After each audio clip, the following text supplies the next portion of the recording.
the Northern Light Webcasting Network and NLWN 2 present Viking preview with a look at today's Colfax Viking football game. And now, Viking Preview. Good evening and welcome to Viking Preview. Rick Olson here in the NLWN 2 studios, and it's homecoming at Colfax High School, and we're getting ready to bring you the Colfax Viking homecoming game as tonight the 0-5 Vikings, who are 0-3 in the Dunn St. Croix Conference, will once again try to pick up their first win of the season as they take on the 3-2 Glenwood City Hilltoppers, who are 1-2 in the Dunn St. Croix. The Vikings, after coming so close last week, are looking to play a complete game and find their way into the winning column, while the Hilltoppers are looking to keep pace with the conference leaders Boyceville and Spring Valley. Now, coming up in this edition of Viking Preview, we'll take a look at tonight's matchup between the Colfax Vikings and the Glenwood City Hilltoppers. Then, we'll get Coach Joe Berenic's perspective on tonight's game in Coach's Corner. Following that, we'll take a quick look around the Dunn St. Croix Conference to see where things stand. Then, our broadcast crew will bring you all the play-by-play action of tonight's contest from the Lee Bierquist Athletic Complex at Colfax High School. All that coming up right after this timeout as you're tuned to Viking Preview on NLWN 2.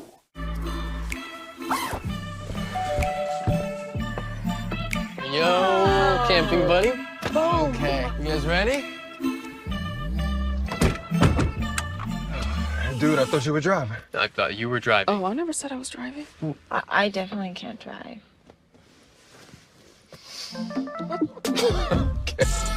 If you're high, just don't drive. It's illegal everywhere. If you feel different, you drive different. Welcome back to Viking Preview. Tonight, the Vikings will take on Dunn St. Croix Conference foe, the Glenwood City Hilltoppers, in the annual Colfax High School homecoming game from Colfax High School. Now, the Vikings are looking to find a way to take the next step after coming so close last week and play a complete game in order to land in the winning column, while the Hilltoppers are also looking to keep pace with the unbeaten Boyceville Bulldogs and Spring Valley Cardinals following their 36-0 loss at the hands of the Boyceville Bulldogs last Friday. In the Vikings' 32-18 loss last week to the Elmwood Plum City Wolves, the Vikings were within one score until about halfway through the fourth quarter, when once again they found a way to shoot themselves in the foot, which allowed the Wolves to put the game away. The Vikings opened the game by also opening their bag of tricks when Drew Beatner recovered an onside kick to give the Vikings the early momentum. There's the whistle. Beatner approaches, and he works the onside kick, and Beatner falls on it. And the Vikings have recovered an onside kick to open the game. The Vikings drove the ball down to the 1-yard line where Grant Paulus powered the ball into the end zone. Give to Paulus, driving straight ahead. This time he's in the end zone. Touchdown Vikings! And give the Vikings their first lead of the season. In the second half, Grant Cook led the way as the Vikings recovered a fumble deep in Wolves territory. Pitch this time to Oth. He loses the ball, and it might be recovered by the Vikings. They slid in there. And it is Viking ball at the 10-yard line.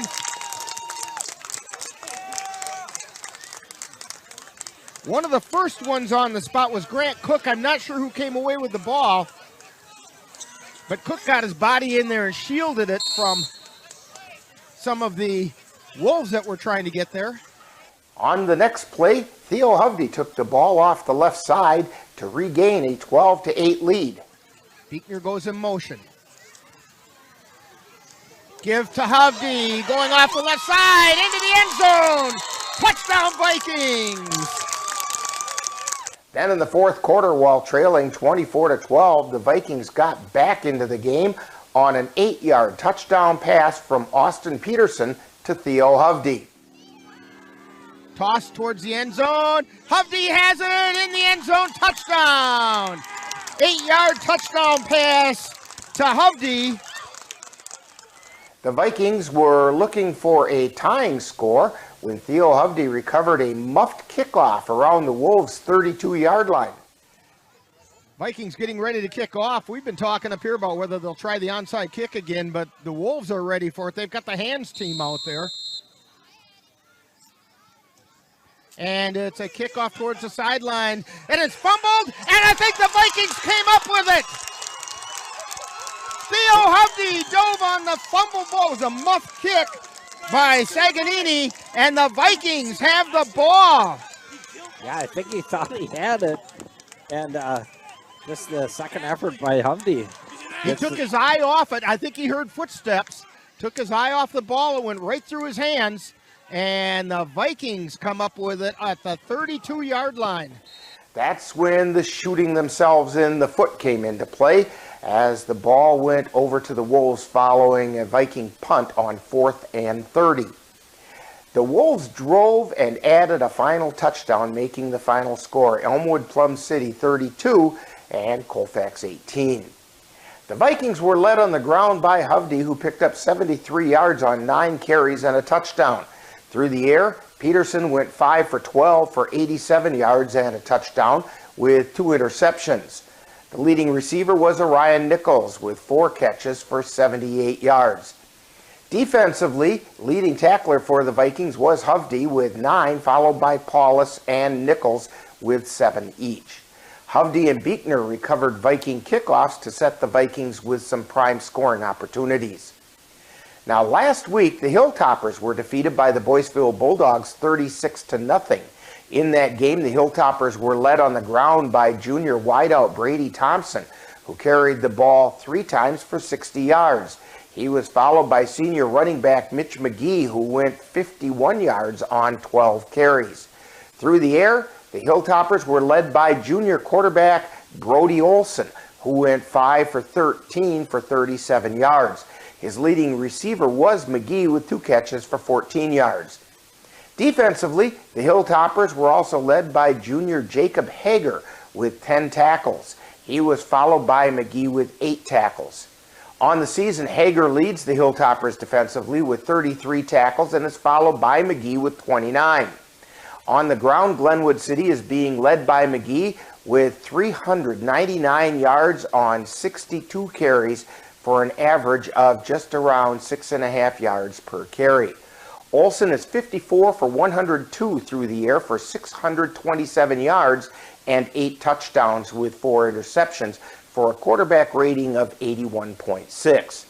Brady Thompson is the leading receiver for the Hilltoppers with 14 catches for 201 yards and 2 touchdowns. For the Vikings so far this season, leading the way on the ground is Grant Paulus with 169 yards on 52 carries and an average of nearly 3.5 yards per carry. He's followed by Theo Hovde with 158 yards on 20 carries. Now, through the air, the Vikings are led by Austin Peterson, who's completed 9 passes in 24 attempts for 161 yards and a touchdown. The leading receiver for the Vikings has been Orion Nichols with 9 catches for 173 yards. Nichols is followed by Theo Hovde with 4 catches for 73 yards and a touchdown. On defense, the Vikings are being led again by Hovde with 24 tackles, followed by Drew Beekner with 22, along with Nichols and Zach Learmo, who have 21 and 19 tackles respectively. Now, coming up next, I caught up with Coach Joe Baranek at practice a little earlier this week, and we'll get his perspective on tonight's game in Coach's Corner. Then Dan and I will bring you all the play-by-play action of tonight's conference matchup. That's all coming up right after this timeout as you're tuned to Viking Preview on NLWN2.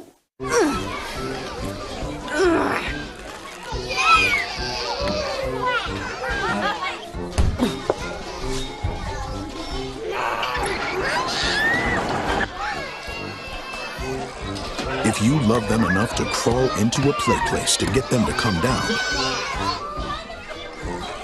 then surely you'll check nhtsa.gov/the right seat to make sure they're in the right car seat.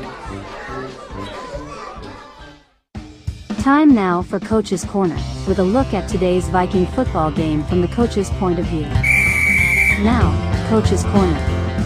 Once again on Coach's Corner, we're talking with Viking head coach Joe Baranek. And Coach, tonight the Vikings will try to pick up a homecoming victory. But before we talk about that game, let's look back at last week when the Vikings dropped a really exciting 32-18 decision to the Elmwood Plum City Wolves. Can you fill us in on that one? Yeah, the boys gave maximum effort and kind of full game for the first time this year. And I was pleased with that. They responded to adversity. They threw some haymakers of their own. Now we just need to piece it together into a 4-quarter game. And again, kind of those self-inflicted wounds kind of pop up at kind of unfortunate times. 3, 4, 5 plays you take out, the scoreboard maybe looks a little different. So kind of getting those younger kids to realize where those situations are and clean those things up. Well, as you kind of indicated, in that game, the Vikings stood toe-to-toe with the Wolves and trading scores until late in the 4th quarter when, again, the Vikings found a way to shoot themselves in the foot. Your thoughts about what's happening there? Yeah, like I said, I think it's just a matter of youth, maybe inexperience in some places. It's I think 18 and 25, freshmen and sophomores. So we're still very youthful. It's great experience for our kids to learn here and now in terms of playing on a Friday night. So down the road, they don't make those mistakes. So that's hopefully something we're going to clean up in the future. Now, the Viking junior varsity did pick up their 2nd straight win on Monday. How can that momentum be carried forward? Yeah, like I just mentioned, 18 out of 25 are sophomores. So we're experiencing how to win, and I'm real pleased with how that group's kind of coming together. We suit up about 5 or 6 kids, I think, so for our JV games, and a lot play both Friday and Monday. So great game experience, and hopefully, the wheels turn faster on a Friday night. From Monday to Friday night, the speed of the game is a lot different. So I think getting kids up to speed is the biggest challenge. So now tonight the Vikings take on the Glenwood City Hilltoppers, and they're a team that started out hot at 3-0, but since then they've dropped 2 in a row. What can you tell us about the Hilltoppers? Yeah, they've got the good quarterback. They like to throw it around a little bit. They do have good team speed as well. They're actually a little more balanced than maybe you think. They do like to run between the tackles. So to be a 4-quarter fight, defensively we're not expecting anything different than what we usually get every Friday night with the type of offense we run. So it'll just be, can we execute? That'll be the biggest question coming into it. Well, the Hilltoppers do seem to have a veteran roster with 22 juniors and seniors. What do the Vikings need to do to battle that difference in experience? Yeah, just not make mistakes of our own doing.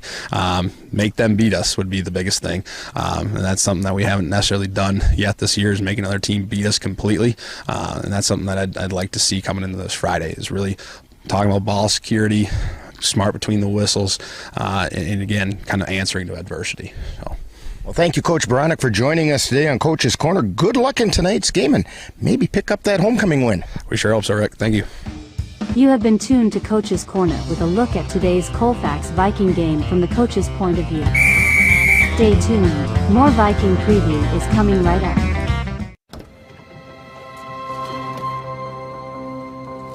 The impact of a meal goes well beyond feeding our bodies.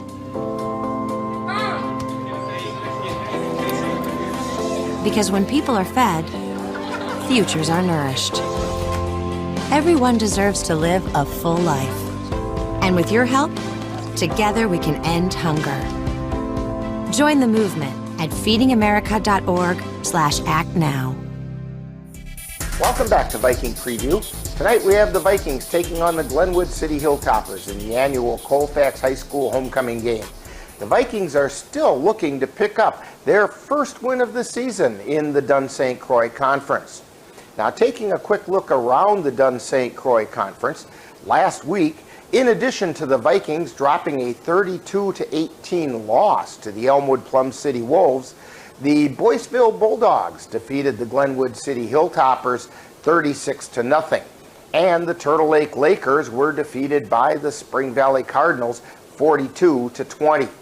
In addition, it was the Lady Smith Lumberjacks knocking off the Clear Lake Warriors 43-6 in the Dunn St. Croix Lakeland Conference crossover game.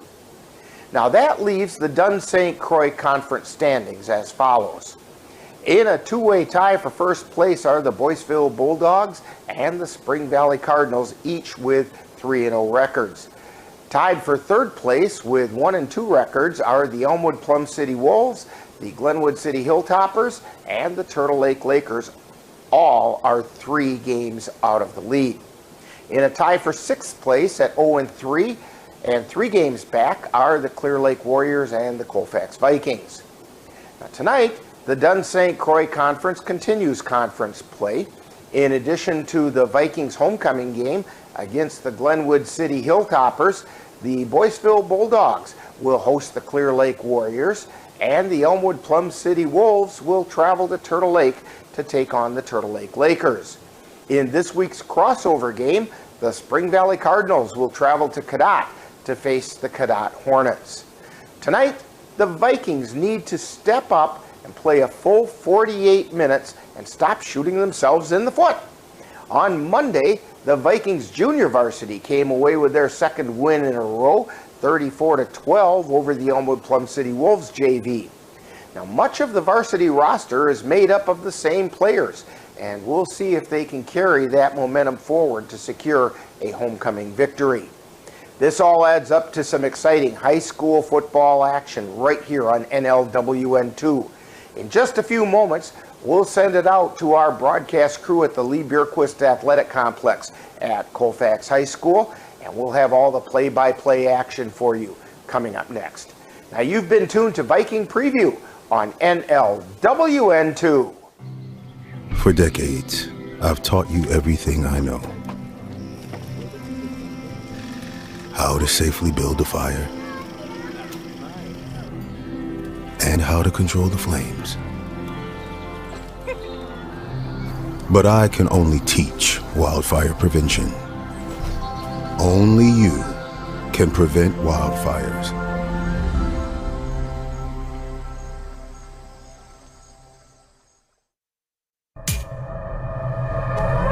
You have been tuned to Viking Preview on the Northern Light Webcasting Network and NLWN2. Stay tuned. Coming up next is live Colfax Viking football. It happens to everyone eventually. Your computer goes on the fritz.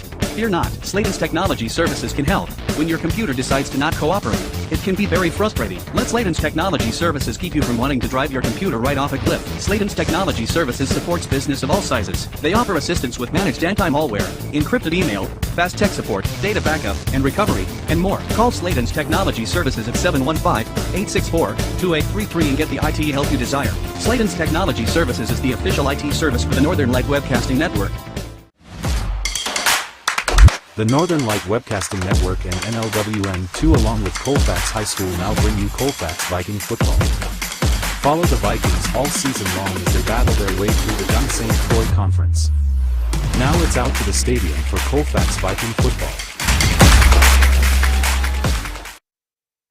And good evening, and welcome to Colfax High School. We're at the Lee Bierquist Athletic Complex, and we're getting ready to bring you homecoming for the Colfax Vikings for 2024 as the Vikings are prepared to take on the Glenwood City Hilltoppers. And we're going to begin pregame festivities in just a moment.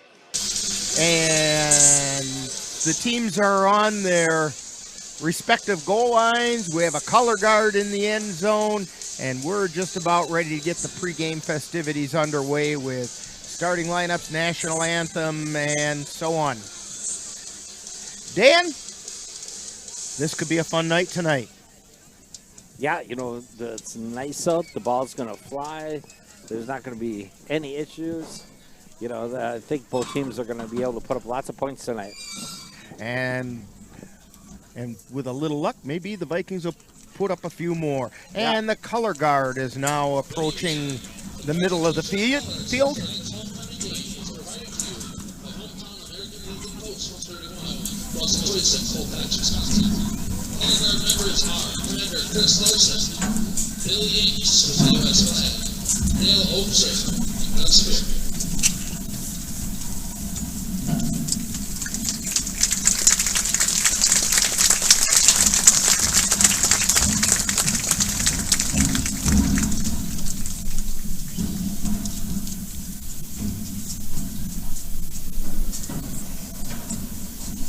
To honor America and those defending our freedom, we ask those who are able to stand, remove your hats and place your hand over your heart for the singing of the national anthem by Colfax High School seniors Audrey Ebert, David Paulson, and Jordan Johnson.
For week 6 of high school football, Colfax welcomes you to LP Gilchrist Athletic Fields for Homecoming 2024. And tonight's not the same Corey football matchup between the Glenwood City Hilltoppers and your Colfax Vikings! We remind you that interscholastic events are an extension of the classroom, and lessons are best learned when respect is shown to all. Please let your good sportsmanship show during the game. And now, let's meet the teams. Introducing the Glenwood City Hilltoppers. The Hilltoppers are coached by head coach Shane Strong. Assistant coaches Matt Lamb, Jordan Myers, Kristen Shelton, and Carson Strong. And now, your Colfax Vikings!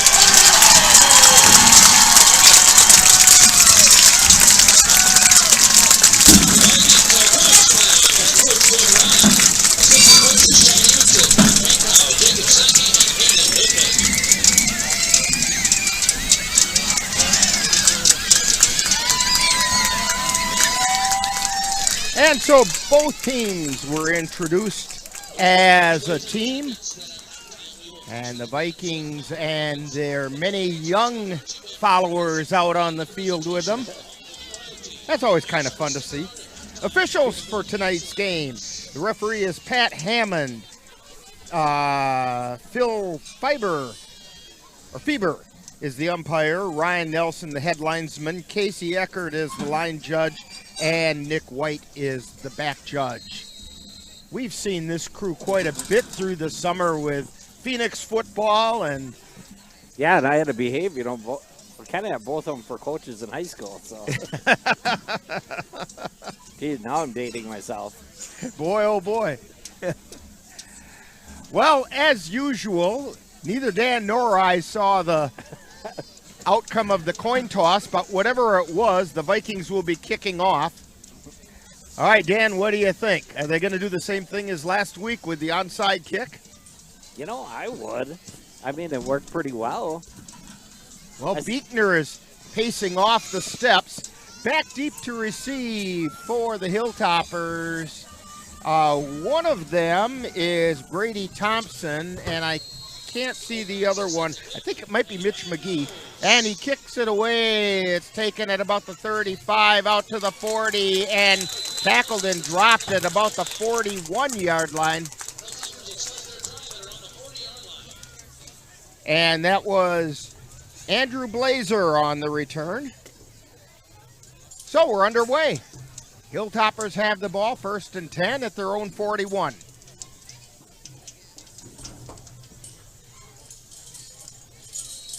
Brody Olson is generally the quarterback for the Hilltoppers. Although, yeah, he's lined up in the pistol. Gives it straight up the middle off the left side and finds some running room. He's across the 50 down to the 45 to the 40 and breaks a tackle and still on his feet and taken down finally at about the 25-yard line. That was Mitch McGee. They're going to mark it on the 24. Yeah, that was all McGee there. He broke several tackles going through. Hilltoppers come up to the line. Splitting out wide to the near side is Tyler Harrington. They've got a slot to the near side.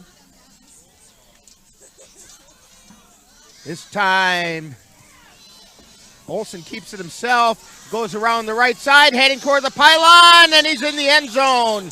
Touchdown, Glenwood City.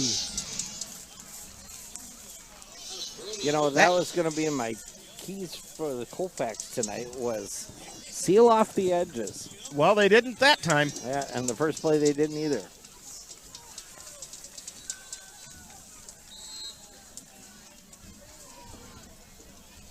So Brody Olson with the 24-yard touchdown run.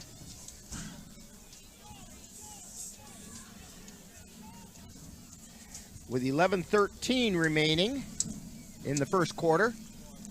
Snap the kick, it's partially blocked and did not get there. Definitely heard the second thump on it as Tyler Harrington trying the extra point, and it was no good. So the score remains Hilltoppers 6, Vikings nothing.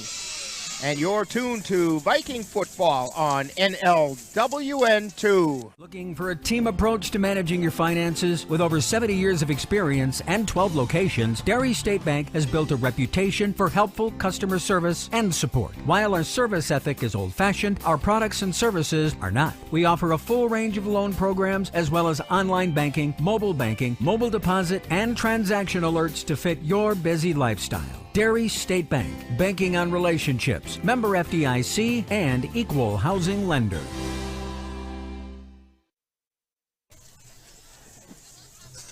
So we're getting ready for the Hilltoppers to kick off to the Vikings. That play covered 59 yards in 2 plays for the touchdown, as the Hilltoppers lead the Vikings 6-0.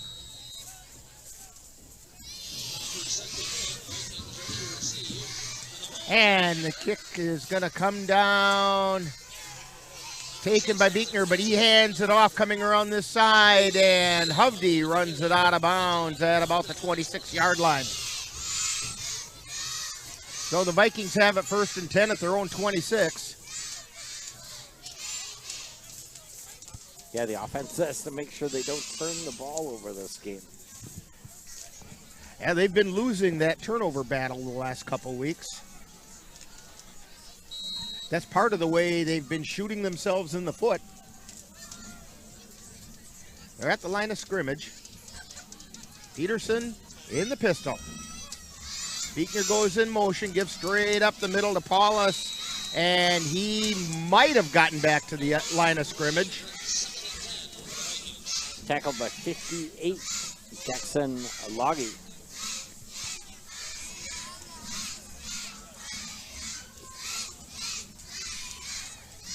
So no gain on the play, 2nd down 10.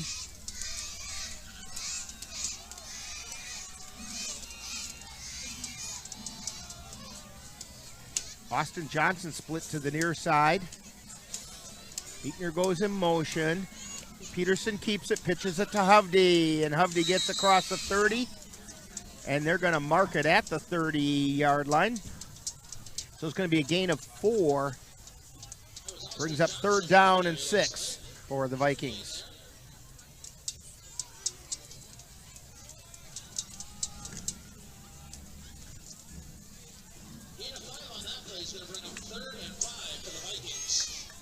Third down, 6 yards to go.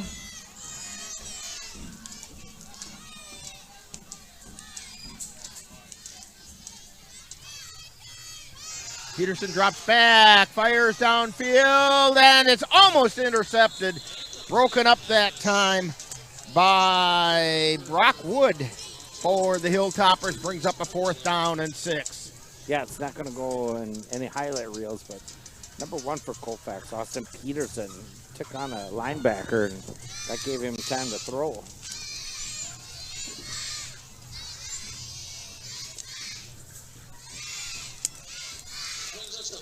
So the Vikings in punt formation.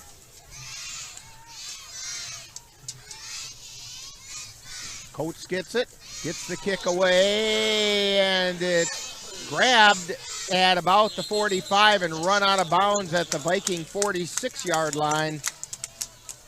And it was grabbed by Mitch McGee. They're going to mark it right on the 45.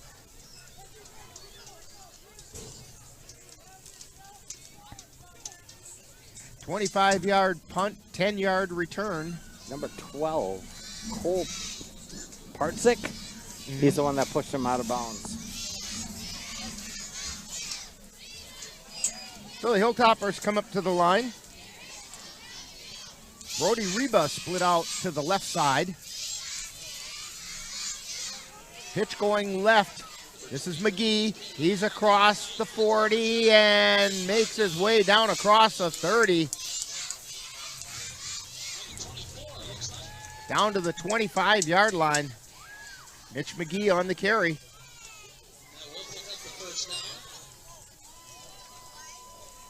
McGee averaging 6.4 yards per carry this season. He was just under 400 yards rushing coming into the game.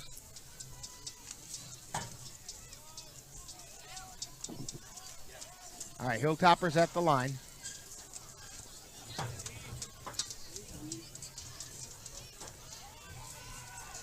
And they give up the middle and into the end zone. Number 12, I think. Brady Thompson takes it into the end zone. Pretty much straight up the middle.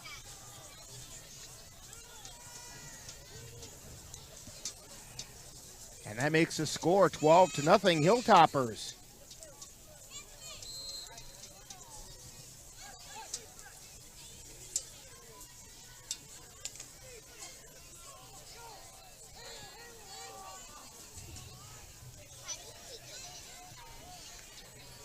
So the extra point attempt, they're going to go for 2.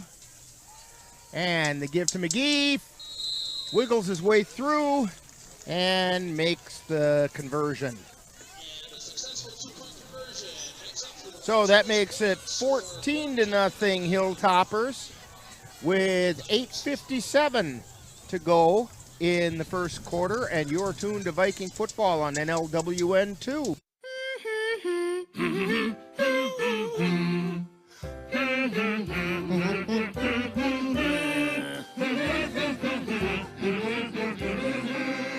Elmer's daddy taught him that when he has a big feeling like being frustrated, humming a song can help you feel better. We all have big feelings, and we are all here for one another. Love you, Elmer. It's getting to that time of year again. Time for the Northern Light Webcasting Network and NLWN TV to present our Halloween Spooktacular 2024. Join us at 7 p.m. on Halloween night by the light of the Jack-o'-lantern as we bring you some of the best in Halloween-themed old-time radio programs, including The Jack Benny Show and the Halloween Masquerade Party, Dragnet, and the episode entitled The Werewolf, The Lives of Harry Lime starring Orson Welles, and Suspense with The Bride Vanishes. So join me on Hilltoppers kick it deep. Hovde has to back up, catches it at the 5. He muffs the kick, picks it up at the goal line. He's bringing it back out. He's across the 10, out to about the 15 where he's taken down. And so that's where the Vikings will have it, 1st and 10.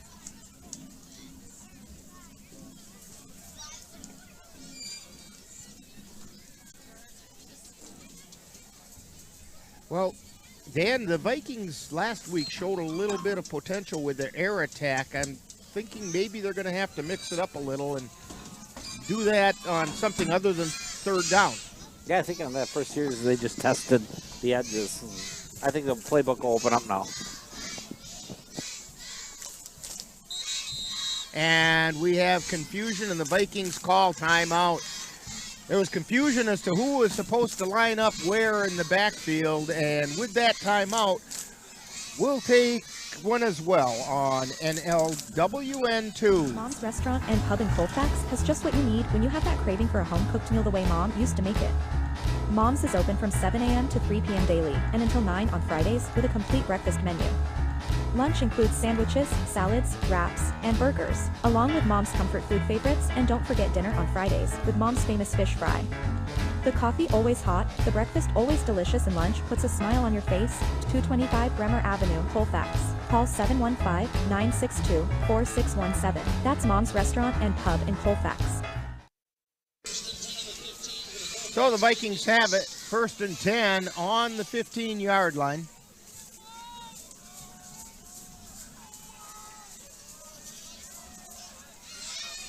$8:50 remaining in the first quarter.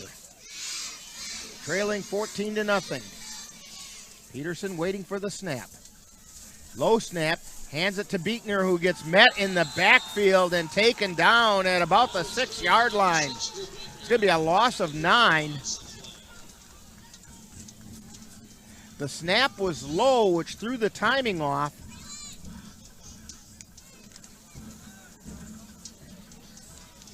They're going to mark it on the 7, so make it a loss of 8. So 2nd and 18 for the Vikings.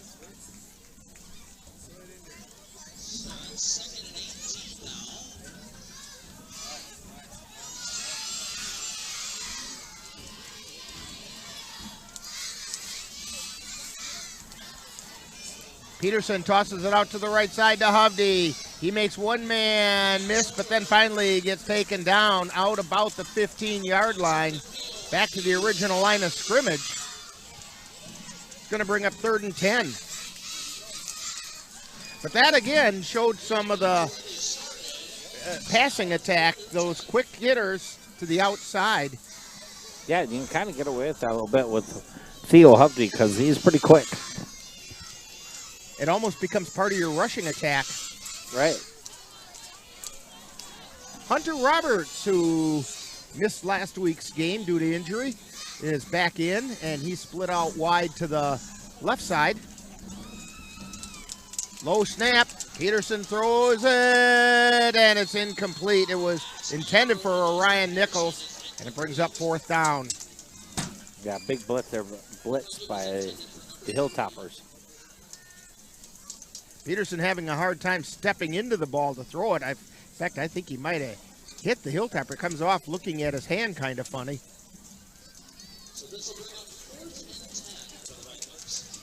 Austin Coates back in punt formation. Brady Thompson and Mitch McGee back deep to receive for the Hilltoppers. We have a penalty marker that flies. And the kick comes to Thompson. He's across the 35 down to the 30 and taken down at about the 32-yard line, or 27-yard line. But we'll have to see what that penalty was all about.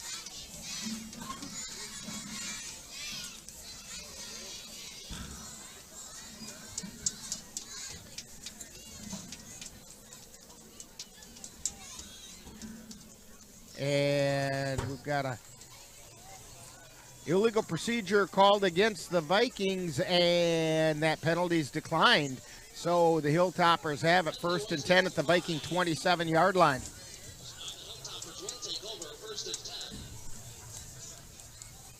That's one of those, usually if you have an illegal procedure, they stop it right away. So maybe they had an illegal formation because that's the same kind of a signal. Hilltoppers up to the line of scrimmage. Olsen takes the snap, drops back, looks out onto the left side. He's got his man. That's Thompson.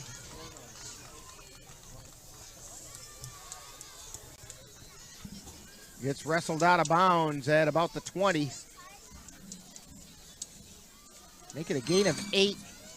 2nd down and 2.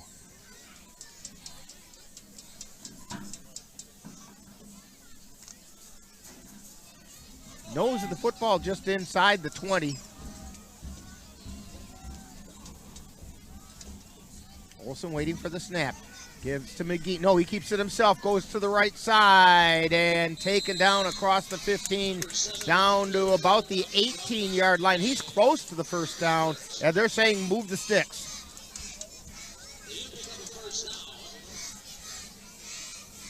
So it's 1st and 10.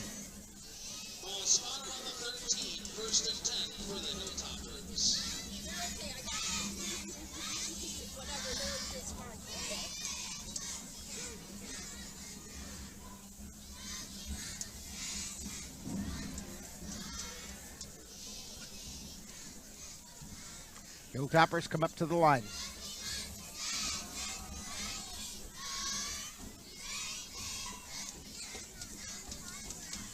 Olsen under center this time. Gives it to the wing coming back across and driving down to about the 5-yard line is Thompson.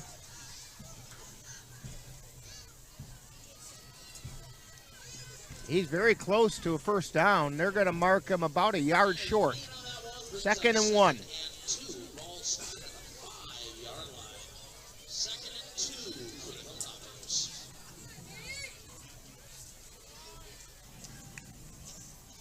And to give straight up the middle, that's McGee. He's close to the goal line.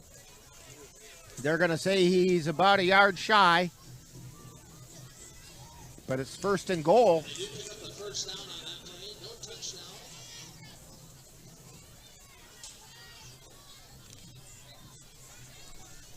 Vikings need to come up with a way to make a stop.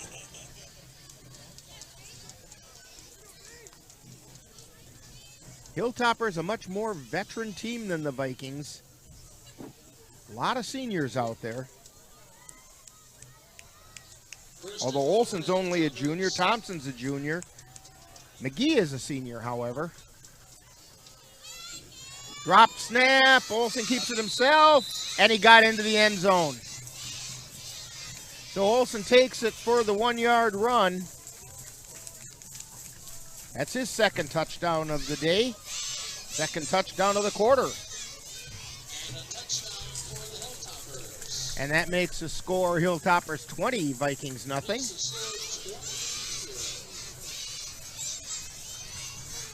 Tyler Harrington coming out to try the extra point.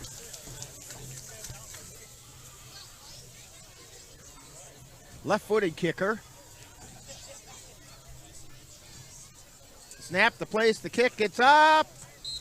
And it's good. Line drive shot. Didn't clear the crossbar by much. But nonetheless, good. So that makes it 21-0 Hilltoppers on NLWN 2. Colfax High School football action is coming your way on NLWN 2.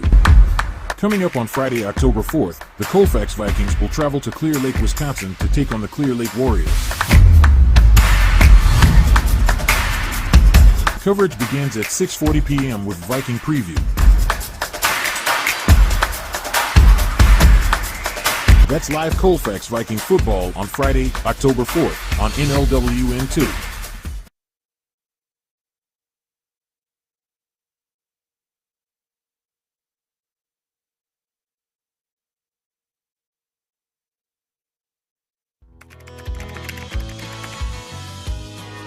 How you doing? Hey, Mason. Hey, Mason.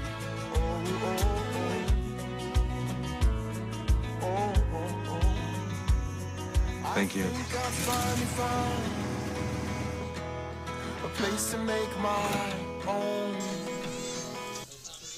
Hilltoppers coming forward to kick off. Comes down to Beekner at the 3. He's got it out to the 20 and gets met there and thrown down to the ground. And it's going to be, well, let's see where they put it. I thought it might be the 21, but they're putting it right on the 20-yard line.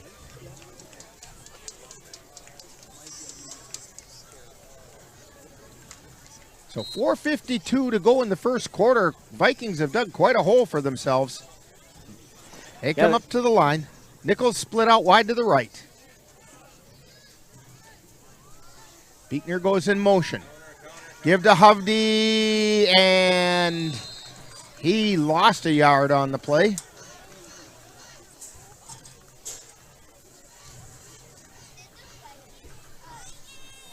Well, they're going to give him back to the line of scrimmage. So 2nd and 10.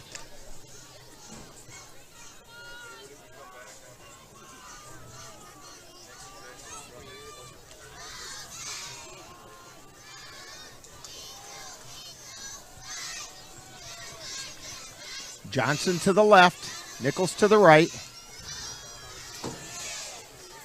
Beekner in motion.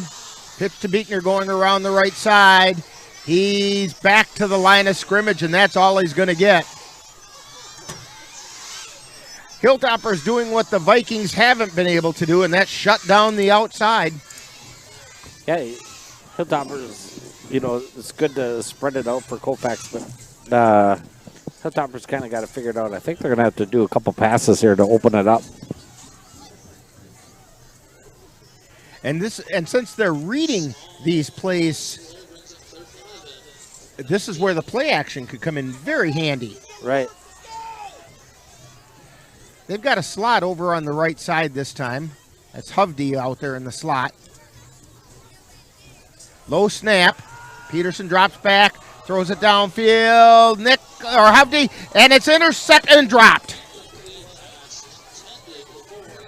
You know, it was an incomplete pass, but that was a beautiful throw by Peterson. And it wasn't too far off target. There was a lot of coverage out there. It was good coverage by the Hilltoppers.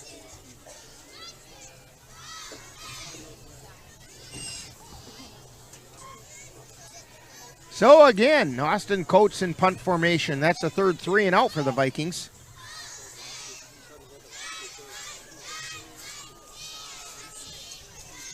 There's a snap, and the kick is blocked. It's down to the 3. Hilltoppers slide into the end zone with it. They're going to say it was down just outside the goal line, but it's 1st and goal for the Hilltoppers on the blocked kick.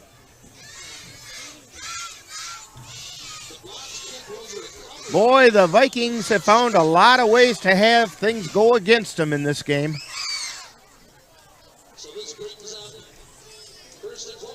Yeah, and we're still in the first quarter. 21-0. Hilltoppers split Brady Thompson out to the left and Reba to the right. Snap, drive straight up the middle, and he's in the end zone. And that's Olsen again on the carry. Another 1-yard run to make the score 27-0, Hilltoppers.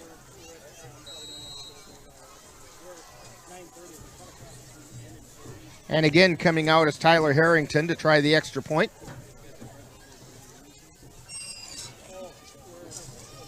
The senior place kicker.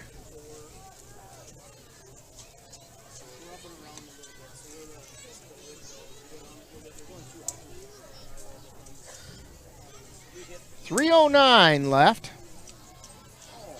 in quarter number 1. Snap, place, kick, gets up, and it's good. So with 3:09 remaining, it's Hilltoppers 28, Vikings 0 on NLWN 2. To get your lawn or garden to perform at attracting what you want, you first need to know what your soil is working with. That's where Midwest Environmental Consultants can help. Their soil testing service can give you a complete rundown on your soil's nutrition and health. They test for nitrogen levels, phosphorus, potash, micronutrients, minerals, pH, and organic matter. Let Midwest Environmental Consultants put you in control of your soil's health. Call Midwest Environmental Consultants at 608-468-2067. That's Midwest Environmental Consultants, serving western Wisconsin.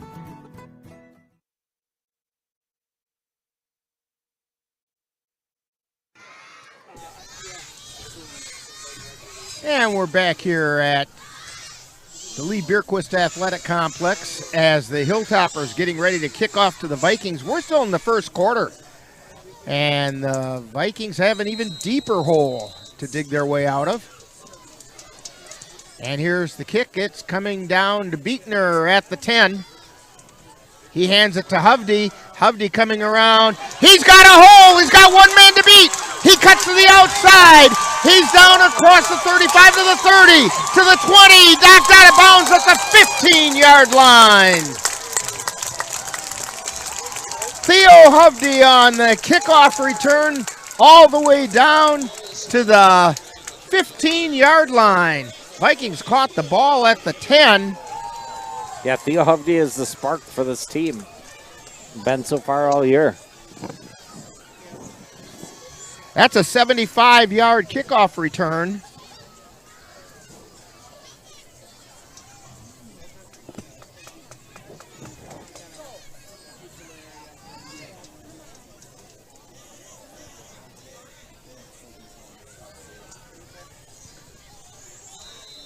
So the Vikings have it. Well, now they say he stepped out of bounds back at the 30-yard line. At the 31, in fact. Pitch to Beekner going around the right side. He takes a step to the inside, gets it across the 30 and down to, well, they're going to put it right on the 30. So it's a gain of 1.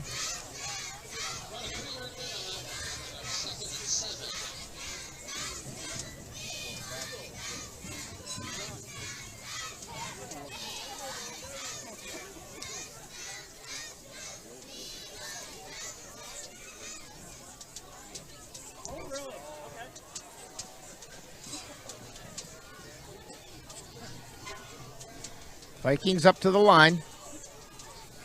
Slots on the near side. Pitch to Hovde coming around the left side. They've got him bottled, and he got back to the line of scrimmage. They had 3 white jerseys waiting for him out there. He ends up losing a yard. Yeah, Glenwood just stayed patient and made the way down the line. So third down, and it's ball's on the 31. That makes it 3rd and 9.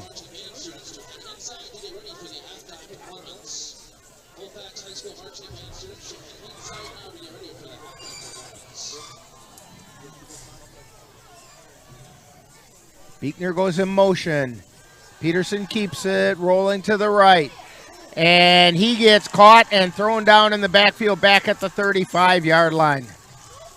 4th down, 13 yards to go for the Vikings.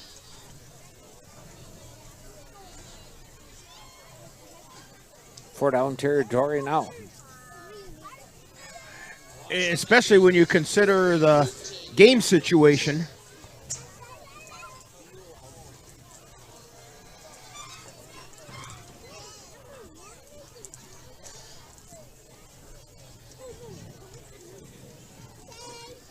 Vikings come up to the line. Robert split to the near side. Nichols was to the far side. Throw over to the far side, and it's going to fall a little bit short of Nichols. And the ball's going to go over on downs to the Hilltoppers at the Hilltoppers 35-yard line. So 1st and 10, 25 plus seconds remaining.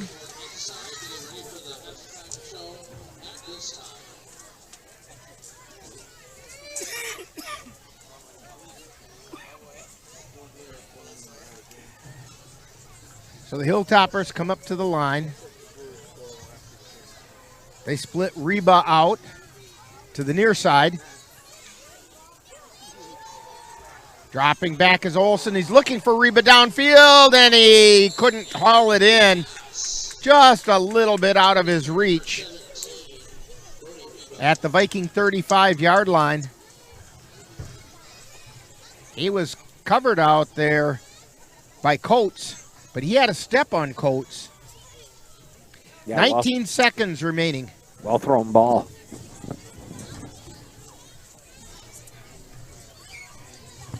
So 2nd and 10.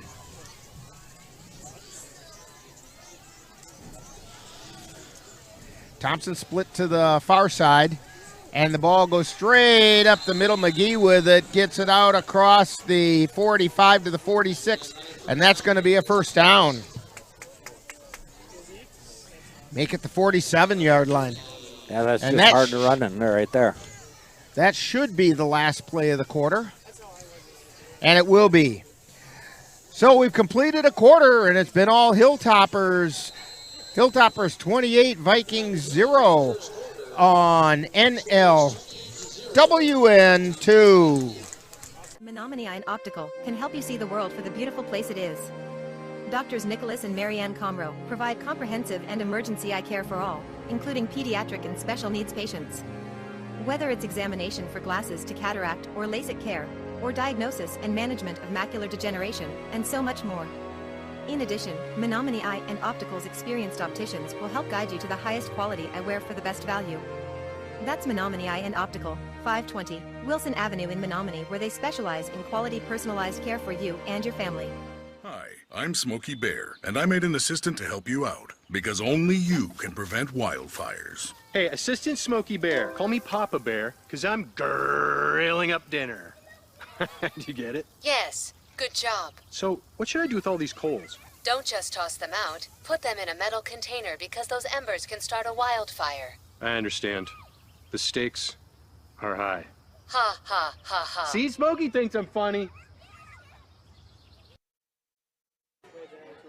Back here at the Lee Bierquist Athletic Complex at Colfax High School. Hilltoppers have it. 1st and 10 at the 47-yard line as we're getting ready to start the second quarter. Dan, what can the Vikings do to get this straightened out? Just got to get something to open up, and they've had a couple deep balls that were close, but maybe some short passes, mix it up. But they got to find a way to stop the Hilltoppers. This is McGee going around the right side, and he's got good yardage down, a gain of about 10. He got it down to about the 43-yard line.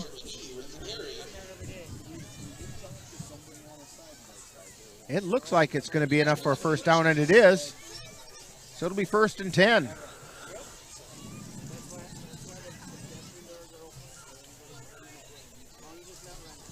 At the 43-yard line of the Vikings, Hilltoppers at minimum of 10 yards of play from the line of scrimmage.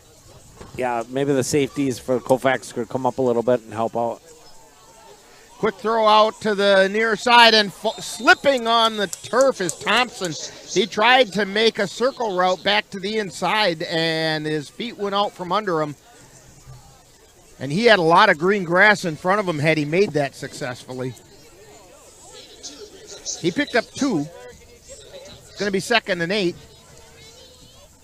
Yeah, right now for Colfax, I think it's just to protect the run. I don't think they'd get beat on the back end. Reba split out wide to the right, Thompson to the left. Give to McGee up the middle, and he cuts it to the right side and gets it down near the first down. They'd say he went down at the 35-yard line. It's going to bring up 3rd and a yard.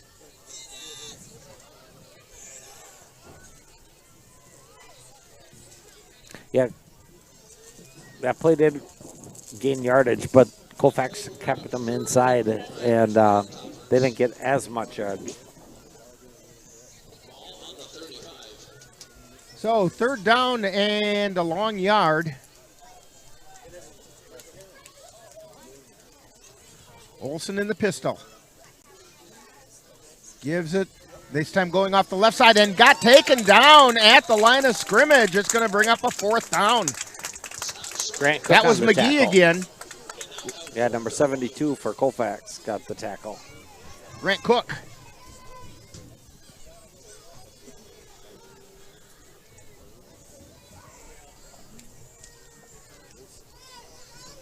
Bring a little bit of beef into the lineup. Sam Ralph just came in. I think they're expecting the Hilltoppers to try to just power it up the middle.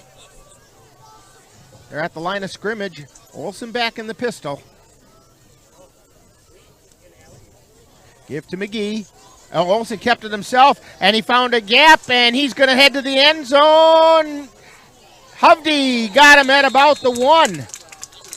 Hovde came from a long ways off and put a good pursuit angle on and was able to prevent the touchdown. I don't know if anybody knows how quick Theo Hovde is. And fast. He can make one cut and be there. And he's football smart. He knows how to read angles and so on. Yeah. There's nobody else on the team that would have made that play. 1st and goal from the 1 for the Hilltoppers.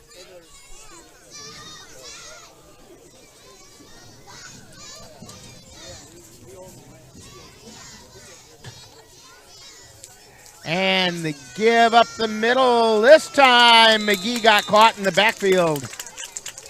Back at about the 2-yard line. Nichols on the tackle for Colfax.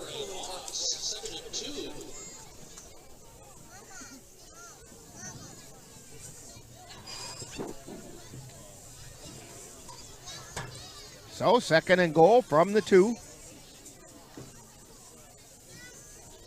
Some of the Viking players might be getting a little bit ornery about the way this game has gone. Olsen in the pistol. Gives it. No, he keeps it, throws it towards the end zone. Caught in the back of the end zone. Number 3. And that was Blazer with the catch. The back of the end zone for the touchdown.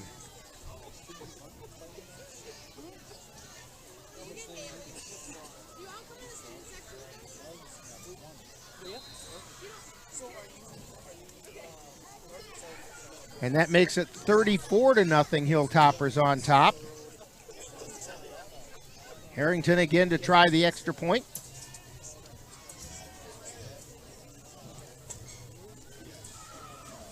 Snap, kick. It's up, it's good. He's 3 for 4 tonight. And the score, Hilltoppers 35 and the Vikings nothing, as you're tuned to Viking football on NLWN2. Anderson Bridges, located in Colfax, Wisconsin, has been manufacturing prefabricated steel truss bridges since 1989. With hundreds of bridges supplied nationwide, we suspect you've crossed our path. It may have been on a pedestrian or bicycle bridge, or how about a snowmobile, ATV, or golf course bridge? Anderson Bridges is likely to have manufactured it. Founded in 1989, Anderson Bridges has been a family-owned company since its beginning and are proud to support the Colfax Vikings. Colfax High School football action is coming your way on NLWN2. Coming up on Friday, October 4th, the Colfax Vikings will travel to Clear Lake, Wisconsin to take on the Clear Lake Warriors. Coverage begins at 6:40 p.m. with Viking Preview. That's live Colfax Viking football on Friday, October 4th on NLWN2. Beekner with it. Kept it himself this time as he gets it out across the 15 and taken down at about the 17-yard line.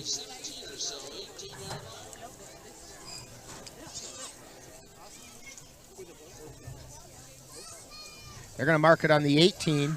So it'll be 1st and 10 for the Vikings at that point.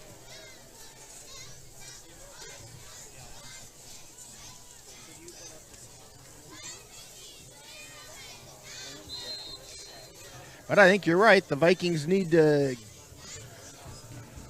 maybe try the air attack on 1st down or 2nd down. Right. Yeah, they're going to have to move the ball now. Peterson keeps it himself and got taken down for a loss of about 5. Chased down from behind. They're going to mark it at the 13.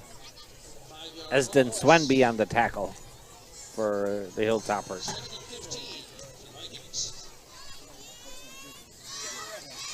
Peterson didn't even have much of a time to look downfield that time. I don't know if that was a designed run or if he was just running for his life.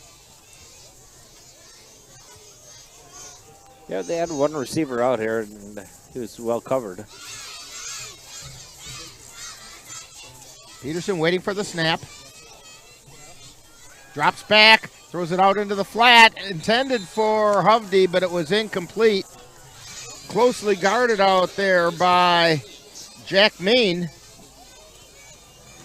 who tried to jump the route. Came up a little short on that.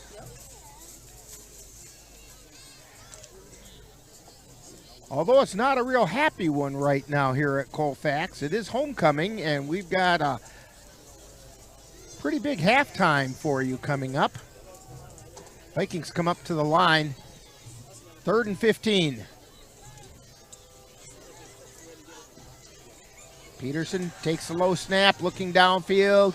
He's got Nichols, and was he in bounds? It was intercepted, and they're going to say it was number 13. Yeah, it was intercepted. They're going to say he was in bounds. Brock Wood on the interception.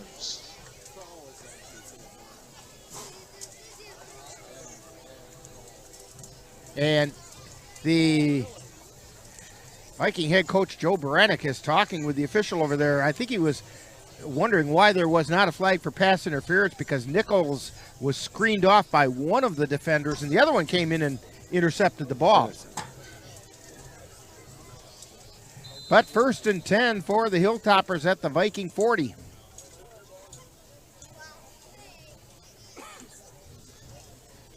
Give up the middle and taken down for a gain of a yard that time is McGee. And check that wasn't McGee. That was Labrie, Dylan Labrie.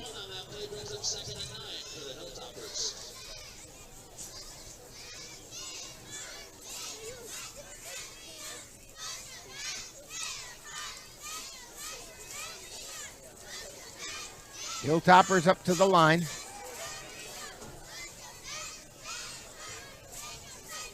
Harrington is now split out wide to the right. And a give to Labrie off the left side. Gets it down to about the 35-yard line.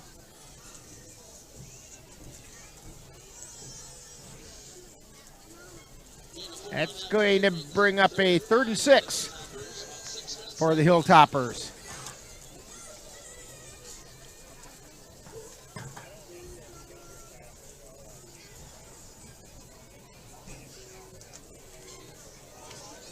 Just under 6 minutes to go in the first half.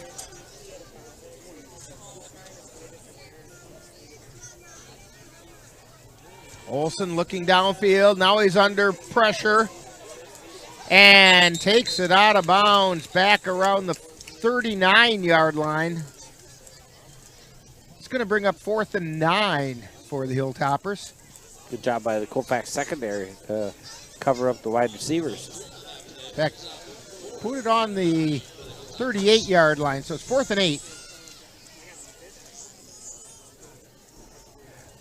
Plus, Ryan Nichols put some pressure on the quarterback coming up the middle, forced him out of the pocket.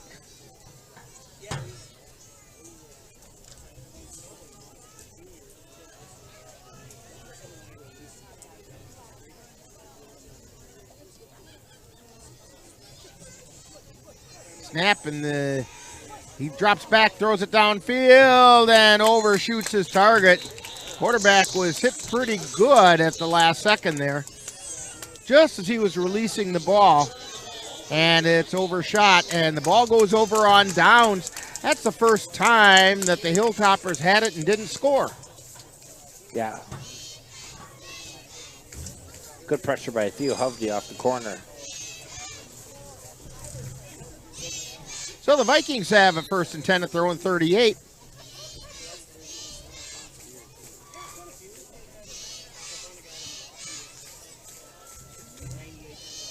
Vikings coming up to the line. Peterson waiting for the snap. Takes the ball. And they try to send it up the middle, and that was all plugged up. Grant Paulus on the carry, but he got taken down back at the 35-yard line, loss of 3. 2nd down, 13.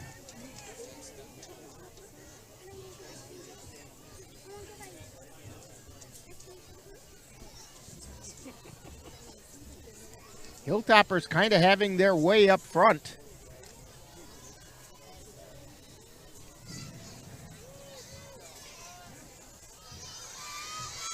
Vikings up to the line. Hovde shifts into the backfield. Peterson low snap, picked up by Hovde, looking for somewhere to go. Now he cuts it back to the outside, off the right side, and he's got some open field in front of him. Cuts back. He's down to the 30, to the 20, and rolled out of bounds at that point. Theo Hovde picking up the loose ball on the broken play.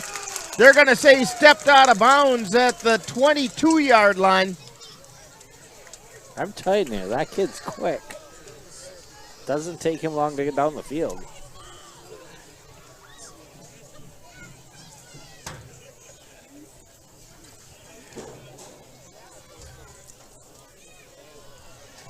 Big run by Theo Hovde.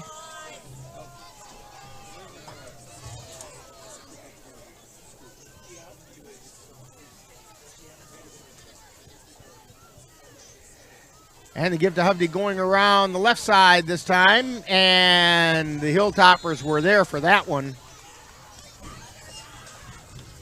Taken down by Jacob Hager for a loss of about 3. 2nd down, 13. As they mark it on the 26-yard line.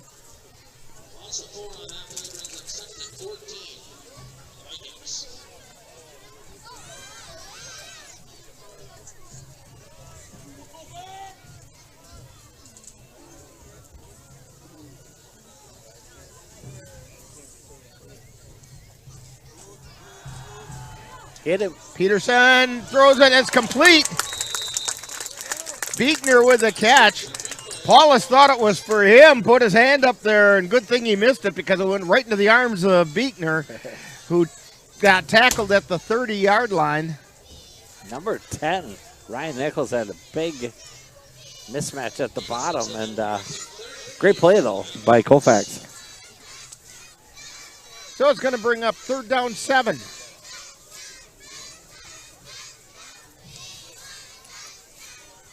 Right on the 30-yard line. Vikings would like to get something on the board before halftime. Coming up on the 3-minute mark. Peterson waiting for the ball. Hovde goes in motion. Peterson rolling to the left. Still rolling. Hit once, hit twice, and down he goes. Back at about the 25-yard line.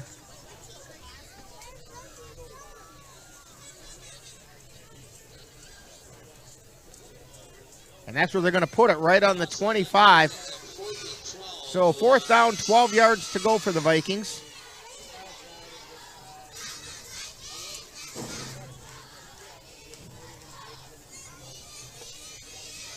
Peterson heading back into the huddle with the play.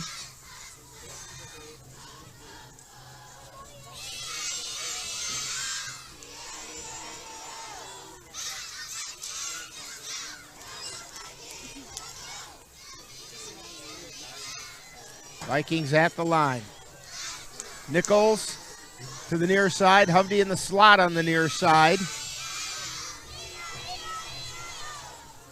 Peterson drops back. He looks left. Fires it right for Nichols. Ball's in the air and tipped away, and it falls to the ground. Both Nichols and Hovde in the same area, which tends to draw a lot of defense as well. There were 4 white shirts as well, and so the ball got knocked down, and the ball goes over on downs to the Hilltoppers with 1:51 remaining in the first half.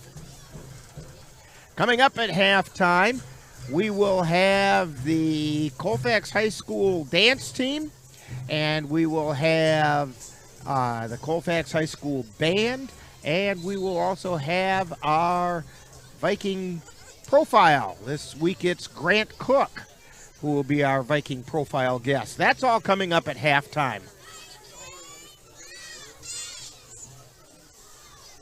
And looks like the Hilltoppers are just going to take a knee and let the clock wind down.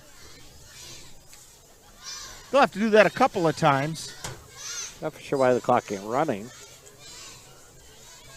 It should be. Now it is.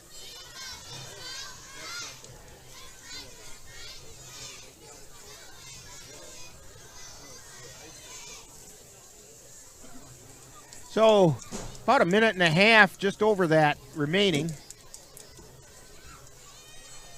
Lost a yard on that play. Olson is at quarterback. He just took a knee, and I think they're going to do the same thing again.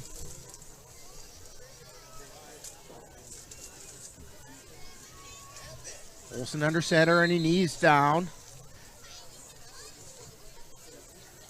Brings up third down. You know, if the Vikings wanted to, they could use a timeout here and get the ball back. Yeah, that'd be kind of a good idea. Can't take them with you.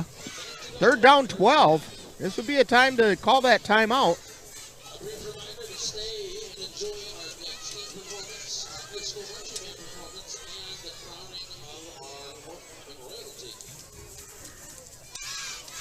Coming up in the second half, we'll fill you in on the homecoming royalty here at Colfax High School. And the snap, and takes one more knee. It's going to bring up fourth down, and I don't think he's going to have to run another play.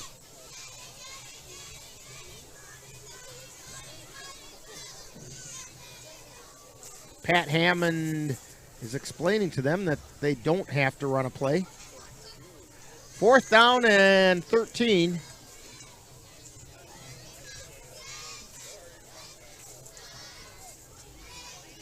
And that is going to be it to end the first half. So we've reached halftime, and it's the Glenwood City Hilltoppers all over the Vikings, 35-0 at homecoming for Colfax on NLWN 2.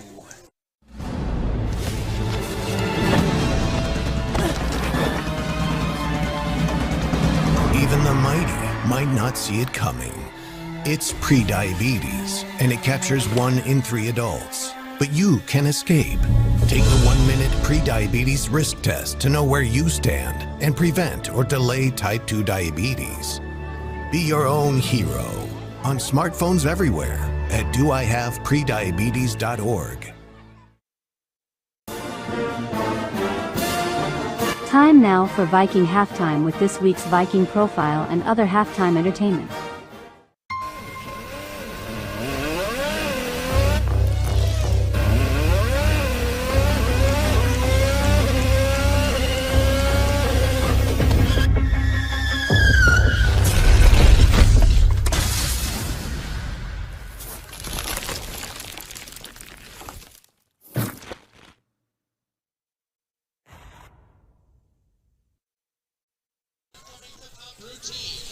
They are coached by Megan Corrigan and Felicia Lonsky and led by captains Olivia Johnson and Reagan Tuchel.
Mom was always organized, but she started forgetting to pay her bills on time. And she'd buy the same gifts over and over. Telling the girls about my Alzheimer's diagnosis was really hard. At first we had our cries, but then we were like, okay, let's make a plan. Early detection gave us time to adapt together. It's so important for you to think about what you can do and making the most of what you have. If you or your family are noticing changes, it could be Alzheimer's. Talk about seeing a doctor together.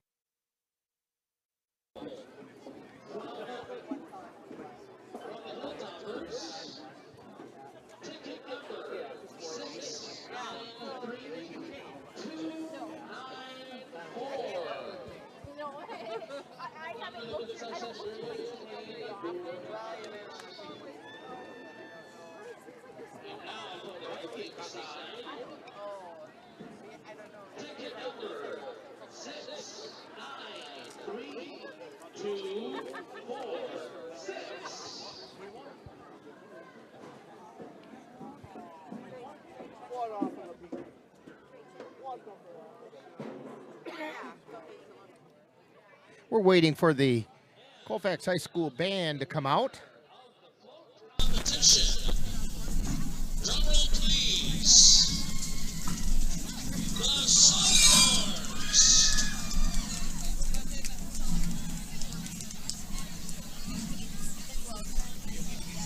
The Sophomores will be winning a pizza party and a trophy. Congrats to you guys.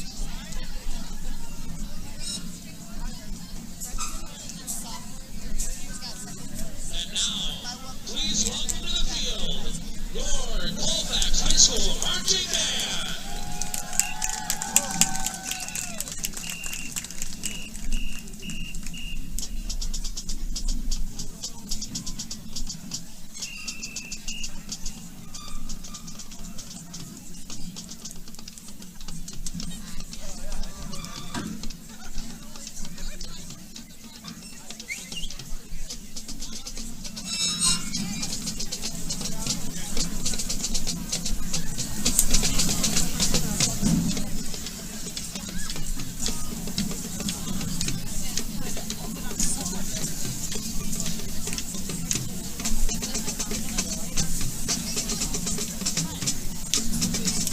The Colfax High School Marching Band is excited to perform for you tonight a concert of Bruno Mars hits.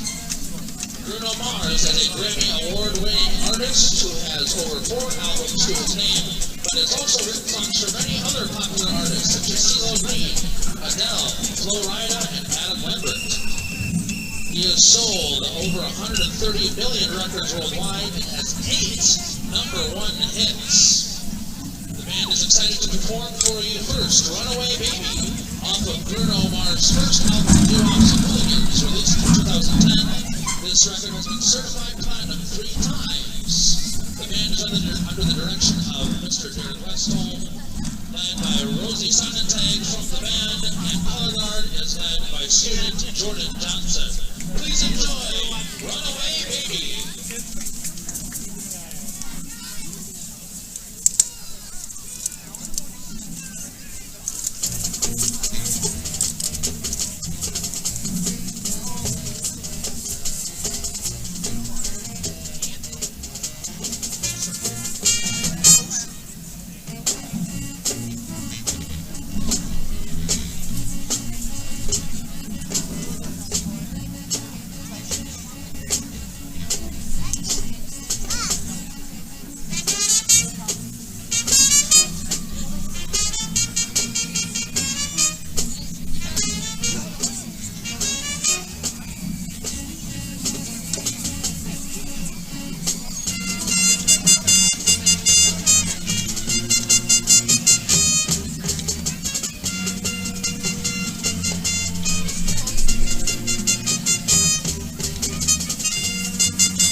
but she started forgetting to pay her bills on time. And she'd buy the same gifts over and over. Telling the girls about my Alzheimer's diagnosis was really hard. At first we had our cries, but then we were like, okay, let's make a plan. Early detection gave us time to adapt together.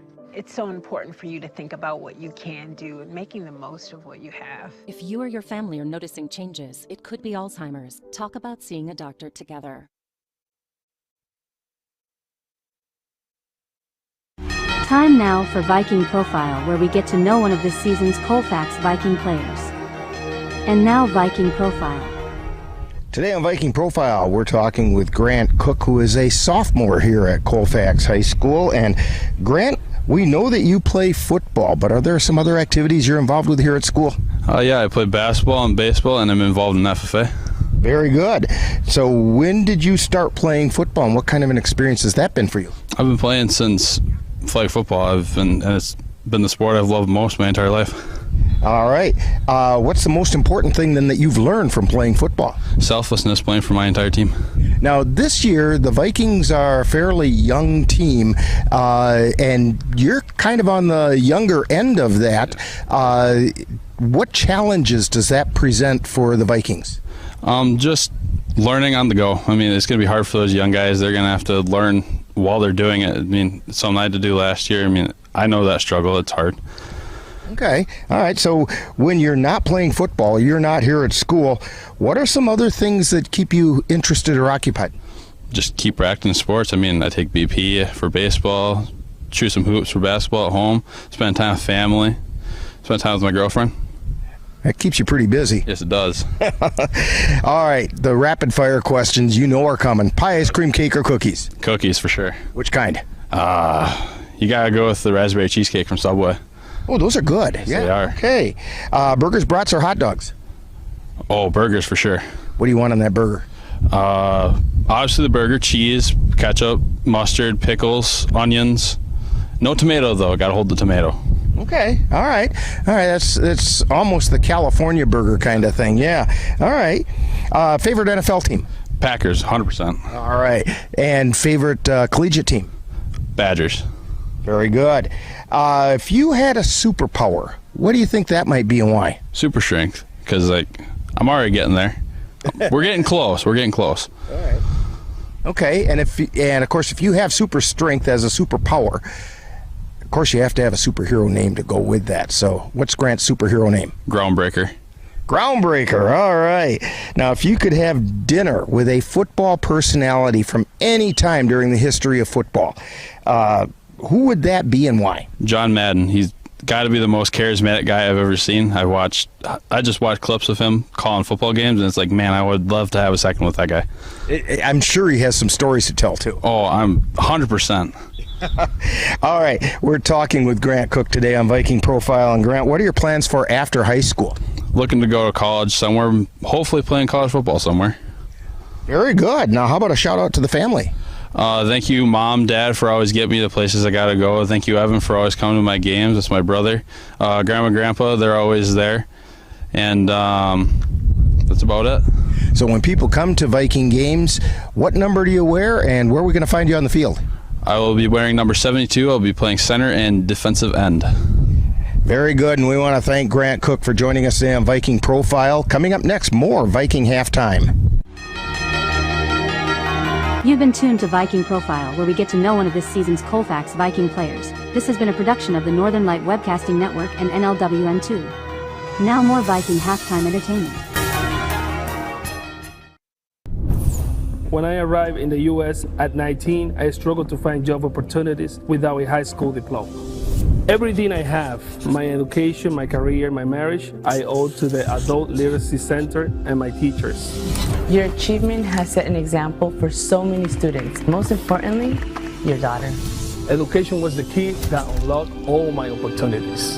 When you graduate, they graduate. Visit finishyourdiploma.org to find free adult education centers near you.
made thousands of kids start vaping. And I can't let this happen to my kid. So if you want to talk to your kids, you have to get it trending.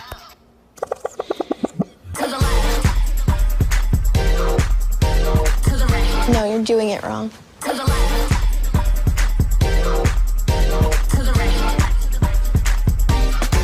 Let's go.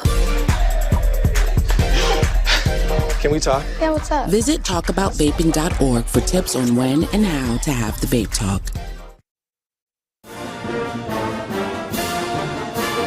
You've been tuned to Viking Halftime on the Northern Light Webcasting Network and NLWN2. Now back to the stadium for second half action. We come from a long line of farmers, and there's a sense of pride, but there's also a significant amount of pressure. Farmers have to take care of their physical and their mental health, because what's a farm without a farmer? Watching the sun come up, that's my time. I can have a cup of coffee, and every day is a new opportunity. That's cool. Yay! Don't forget to check in on yourself. Love your mind.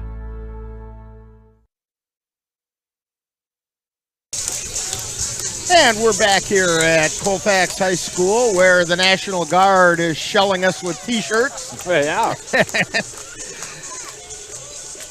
And it's halftime as we're getting ready for the second half. Let's go through the homecoming court for you.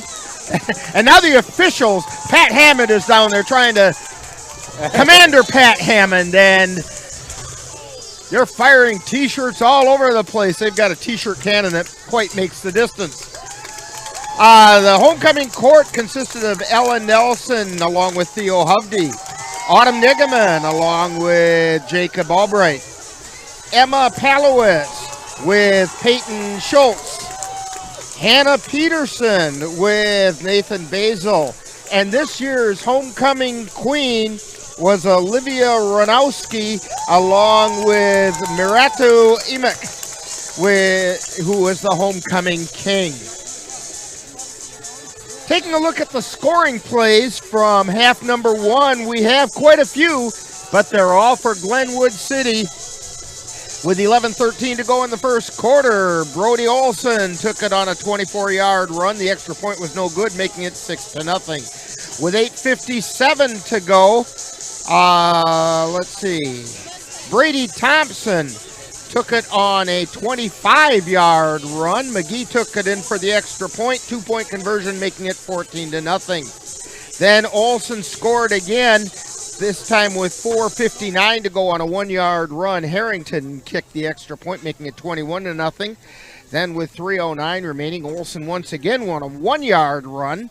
Harrington again with the extra point, making it 28-0. Then in the second quarter, a 2-yard run by Olson, or excuse me, a 2-yard pass from Olson to Blazer. The extra point was good, and it made it 35-0. And so that makes us just about ready to start the second half, and the Vikings should be receiving the kickoff to start the second half. Both teams are huddled up along their sideline.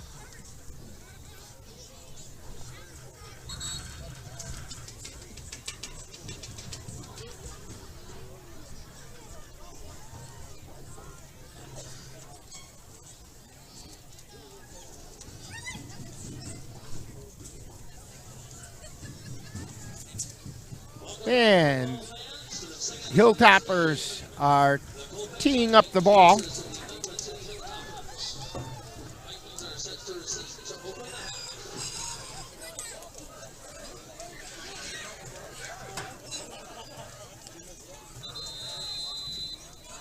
Beekner and Hovde are back deep for the Vikings, and the kick is going to come down to Beekner at near the goal line. Keeps it himself. Gets out across the 10 to the 20, found a hole. He's out across the 40, out to near the 50, and taken down in Hilltopper territory at the 48-yard line. Yeah, good fake by Drew Beekner. Made an opening.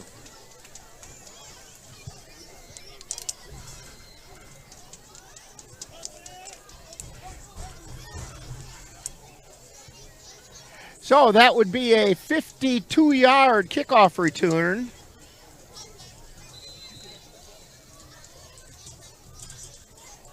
To put the Vikings first and 10 at the Hilltopper 48-yard line. Austin Peterson waiting for the ball. Takes a snap, quick throw out to the side, and Hovde can't hang on to it. Ball came up a little bit short. So it's going to bring up second down 10. Yeah, that's too bad because there was a opening on this side too. He tried to put a little too much touch on it, and sometimes you just got to throw it. Yeah, just throw it.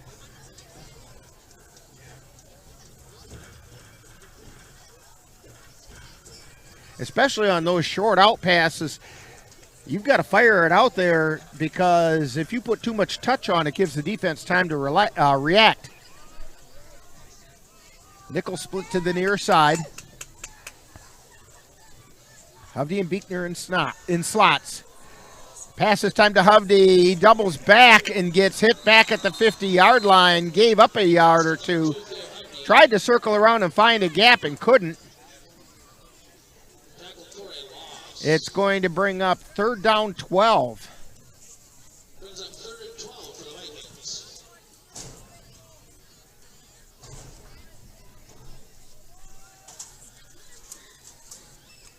Yeah, I would think this has to be a 4-down territory.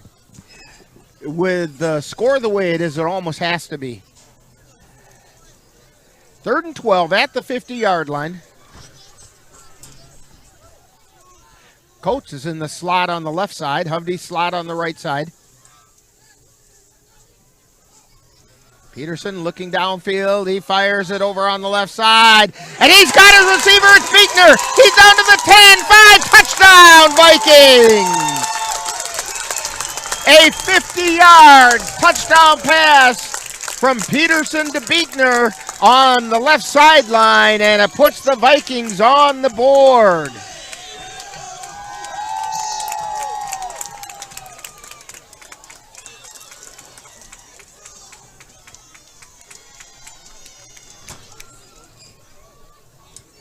Vikings will try to kick the extra point.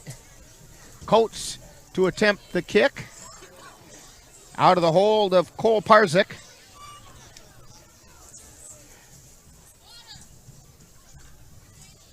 Here's a snap to place the kick. It's up. And it's good. Parzik gets the kick. Or check that. Coates gets the kick.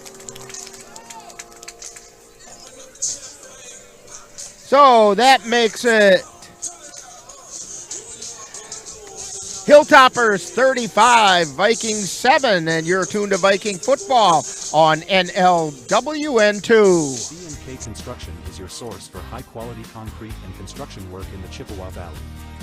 Established in 2014, C&K Construction in Chippewa Falls is a leading concrete contractor proud to serve Eau Claire, Altoona, Menominee, and surrounding areas. Specializing in concrete construction, excavating, flatwork poured walls, and much more, they're right for all of your concrete needs. Call C&K Construction in Chippewa Falls at 715-559-1335.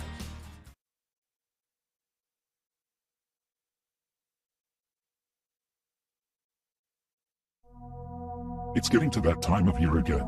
Time for the Northern Light Webcasting Network and NLWN TV to present our Halloween Spooktacular 2024. Join us at 7 p.m. on Halloween night by the light of the Jack-o'-lantern as we bring you some of the best in Halloween-themed old-time radio programs, including The Jack Benny Show and the Halloween Masquerade Party, Dragnet, and the episode entitled The Werewolf, The Lives of Harry Lime starring Orson Welles, and Suspense with The Bride Vanishes.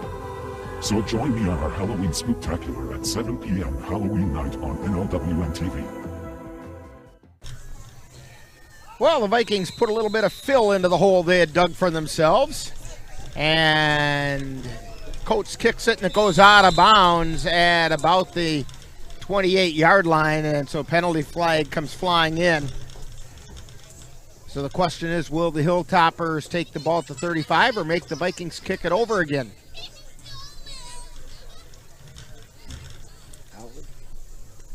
And it looks like they're going to take it on the 35. So 1st and 10 for the Hilltoppers. But the Vikings found a way to get on the board via that 50-yard touchdown pass from Peterson to Beekner. That was a nice pass because Peterson threw it out there. Beekner ran down and got it and looked it all the way in. Yeah, that's what you want in a throw. All right, Hilltoppers at the line. Olsen heading the pistol. Gives it to McGee. He tries the left side. He's got a lot of room. And he gets it across the 50 down to about the 46-yard line. Again, there's very little stopping at the line of scrimmage by the Viking defense. Hovde and Jacob Wall on the tackle. So 1st and 10 for the Hilltoppers at the Viking 47.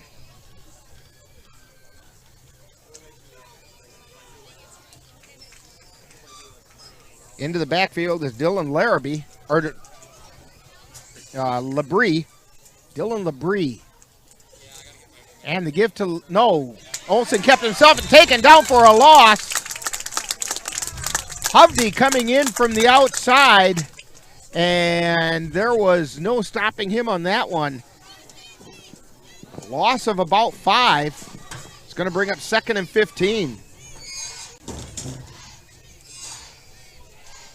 Yeah, we seen Hovde come off that edge on that blitz, and he got home.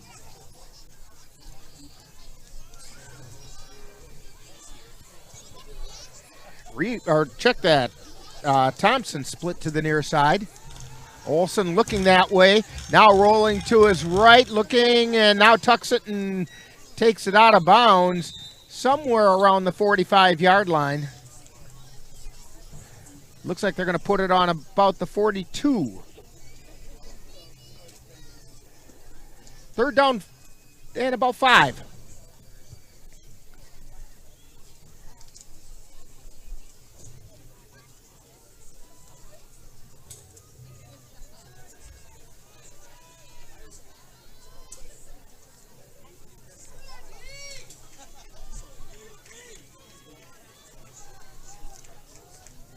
Again, Thompson split to the near side. That's Reba over on the far side. Olsen looking for Thompson. The throw tipped and incomplete. Yeah, almost picked. Tipped it right over the top of Coates, who was zigging when the ball was zagging. But it's bringing up 4th down and 5. 8 minutes to go in the 3rd quarter.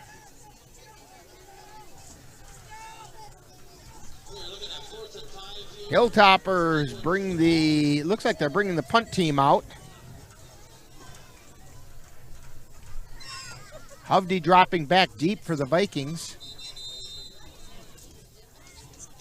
And the Vikings want to call a timeout. So we have a timeout on the field.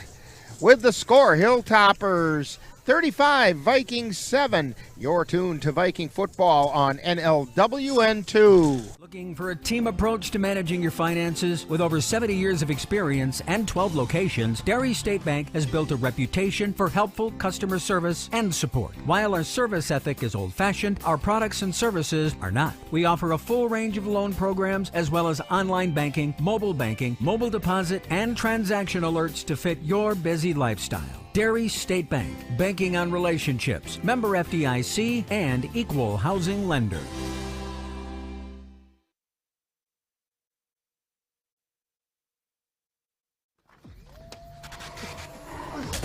Multiple studies have shown that marijuana can slow both driver reaction and response time, which can be really dangerous. He's here. He's here. Wait. What? I can't drive. Why? My. Oh.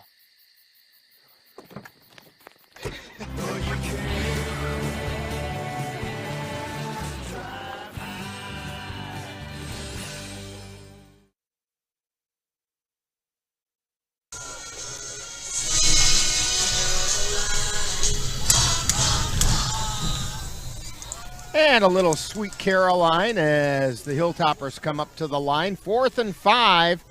Hovde back deep for the Vikings. Olsen in punt formation. Takes the snap, gets the kick. It's going to come down, hit around the 10, and roll dead at about the 5-yard line. So the Vikings with their back to the wall. But they got to stop on defense. Yeah, maybe this is something to get back in this game. Or at least to build on. Yeah, all of a sudden they can move the ball right here. Yeah, don't forget, coming up next week, we got the Vikings at the Clear Lake Warriors, and the Warriors are also winless in the Dunn St. Croix. So the Vikings would like to get a little momentum going into that game, and even if it's just getting good things going in this game. Pitch to Beekner. Beekner's got a hole. He's out across the 30 and taken down at about the 31-yard line. Drew Beekner with a big run.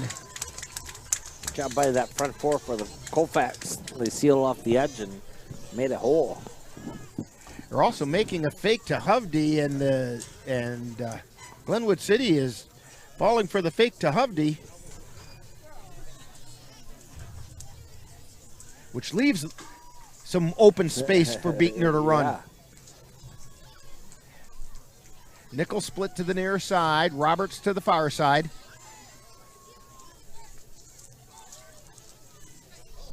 Peterson keeps it rolling, throwing out in the flat. It was intended for Paulus, I think.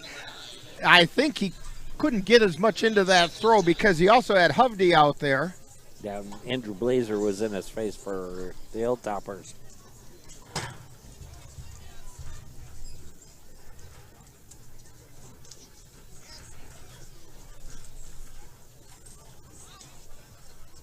Second down 10. Again, Roberts split wide to the left. Nichols to the right. Paulus in the backfield. Low snap. Peterson throwing off to the left side. Nichols, and couldn't pull it in, and even tried a second time as he was going to the ground, but couldn't bring it in. Dangerous pass there. Put a little too much air under it, and that's one of those 50-50 balls, and Glenwood City is right there ready for the challenge. Third down 10.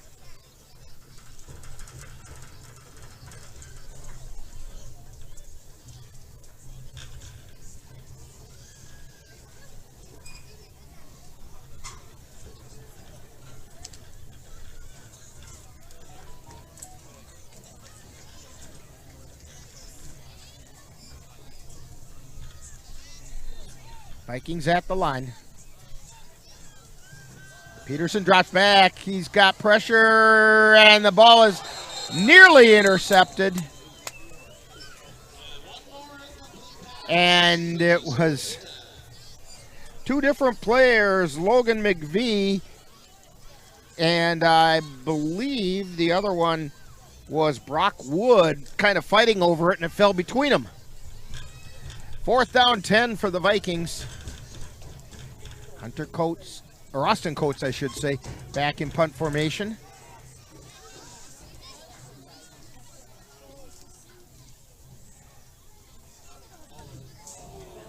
Kicks that one off the side of his foot, lands over on the track. It's going to have gone out of bounds somewhere around the 40-yard line, if that. They're going to mark it at the 37-yard line. He was under some pressure. He had one blocked earlier, and the pressure this time caused him to hurry the kick.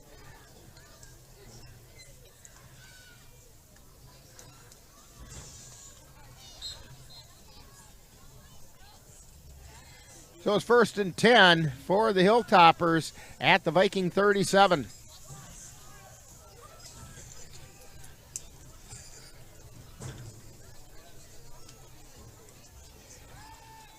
Olsen rolling out, gets it off to the right side, and it gets taken down to about the 20-yard line.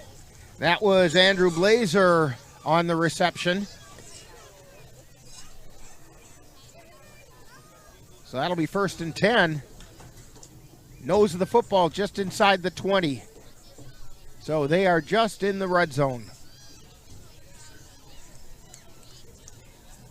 6:30 remaining.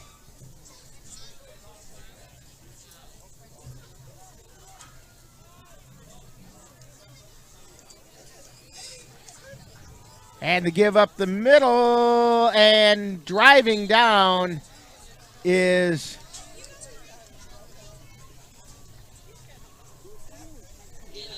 that's Labrie on the carry.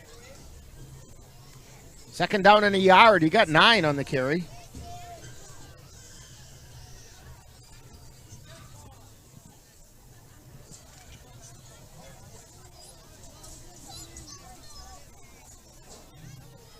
Hilltoppers at the line. Give straight up the middle. Cuts off to the left side, heading towards the corner, and isn't going to get in there. That was Labrie again. Coach shut him off from the corner. He got down to the 4. 1st and goal from the 4-yard line.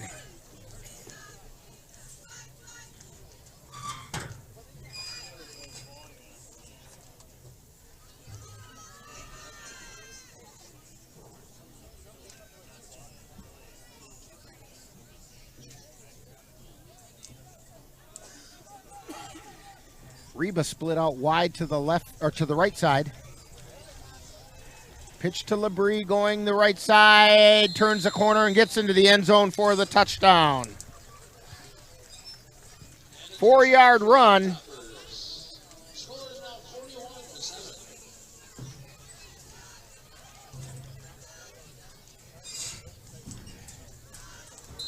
And that makes the score 41-7 Hilltoppers. With 5:01 remaining.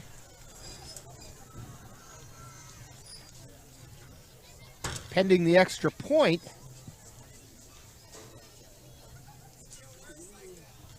Harrigan to try the extra point. Snap the place, the kick gets up, and it's good. So 42-7, Hilltoppers on top. We'll probably be going to running time after the kickoff on NLWN 2.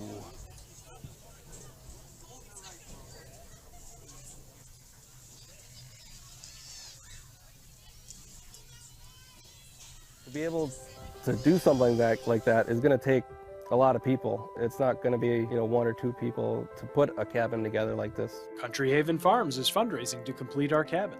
Please consider donating. Every dollar received is greatly appreciated and will have a positive impact on the lives of the veterans we serve. Individual, family, and corporate sponsorships are available at all levels. To make a donation or sponsorship, please visit our website or give us a call. Once the cabin is built, it's just going to be such a relaxing place to go.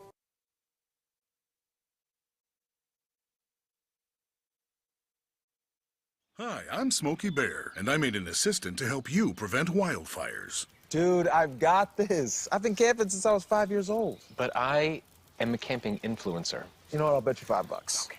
Assistant Smokey, what is the best way to put out a campfire? To put out a campfire, drown with water, stir, drown again. Then make sure the fire is out cold by feeling with the back of your hand. Wait, really? I'll take the $5. Vikings let the ball go in the end zone on the kickoff, and it's going to come out to the 20-yard line, where the Vikings will have it 1st and 10.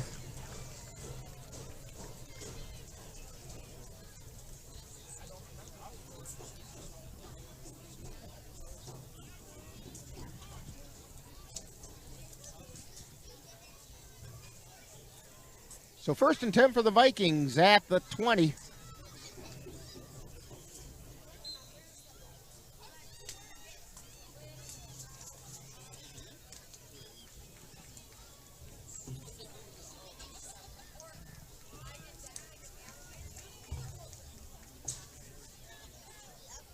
Peterson waiting for the snap.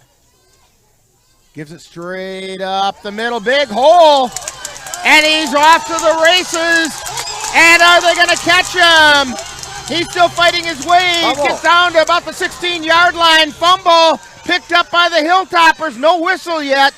And coming back out, Paulus had the carry down to the 15, lost the ball, and the Hilltoppers bring it back. Yeah, was he down, though? And Brock Wood picked up the fumble, and they're going to give it to the Hilltoppers.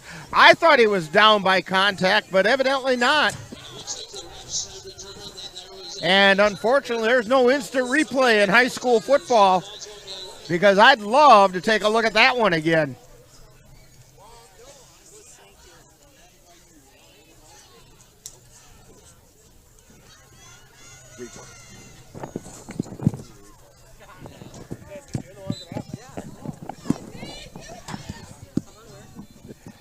So the Hilltoppers at the line.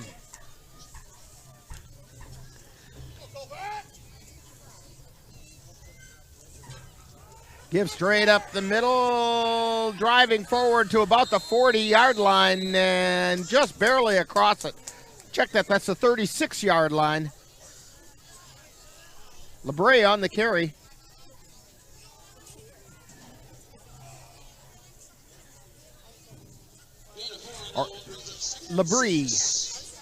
LeBray on the carry. Give him about 3 yards on the carry. And we have a Viking injury.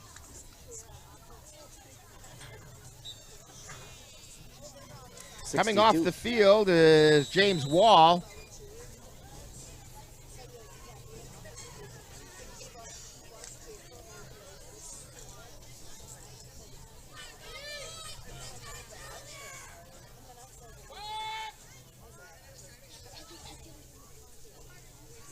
And the give on the counter play straight up the middle. Ball was carried that time by Mitch Main, and he got it out to the 40-yard line. It's going to bring up third and a long 2. In fact, they're putting it at the 41, so it's third and a legit 2.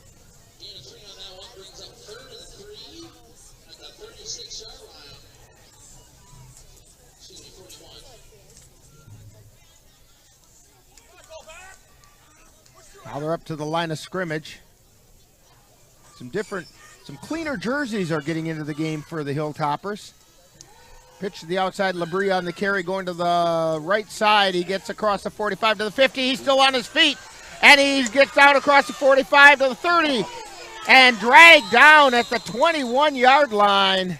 Beekner able to hang on and pull him down, but LeBray with a big run deep into Viking territory, down to the 21-yard line. Oof, he just ran over 2 linemen.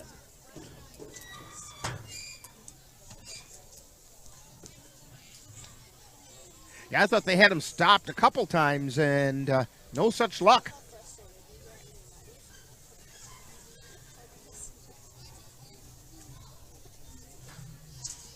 Coming up on a minute and a half to go in the third quarter.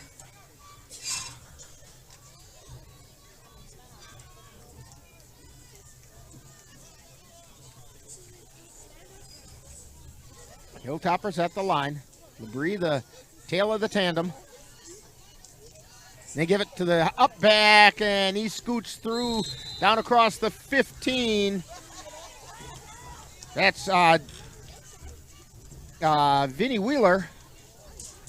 And Wheeler got it down to about the 14-yard line. Check that. Second down and about 2.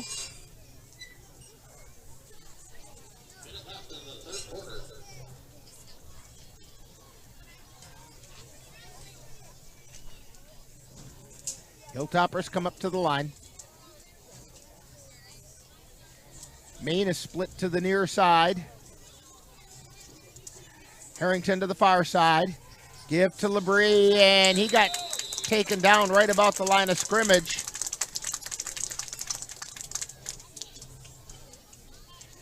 It's going to bring up third and a couple.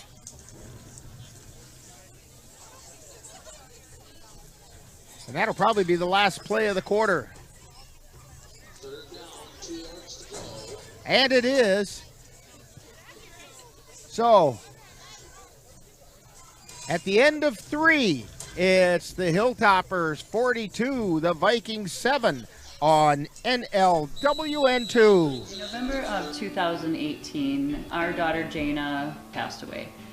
The outpouring of support was unbelievable. Support that we received inspired us to start a foundation called the Jana Kelly Memorial Foundation. And through that foundation, we've given back in a lot of different ways, through projects, through different other charities that we've supported. We like to help Humane Association, and the Ronald McDonald House is something that's very near and dear to us. We've also recently, this last year, we actually built a tiny house. It's really exciting to be able to give back in different ways. to learn more or to help financially, would find us on Facebook or www.janakelly.com.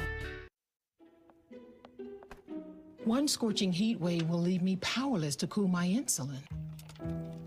When the storm rolls in, my time to find a pet-friendly evacuation center will have run out. I'm relying on luck, but who knows if it'll be on my side. When it comes to disasters and emergencies, it's not a matter of if, but when. Take control. 1. Assess your needs. 2. Make a plan. 3. Engage your support network. Let's prepare so we all have a better story to tell. Well, we're back here at Colfax High School. And getting ready to start the fourth quarter. Hilltoppers with the ball, 3rd and 2.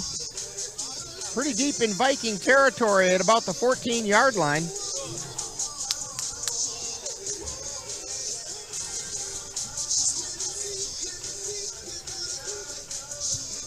Hilltoppers leading the Vikings 42-7.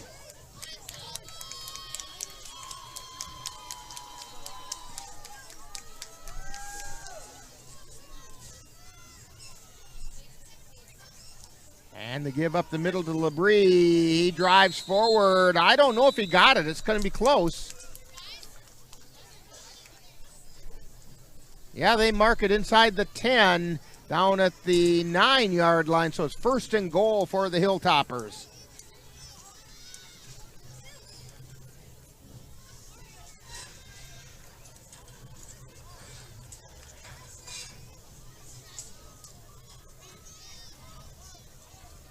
Reba split wide to the right. Wood is split wide to the left.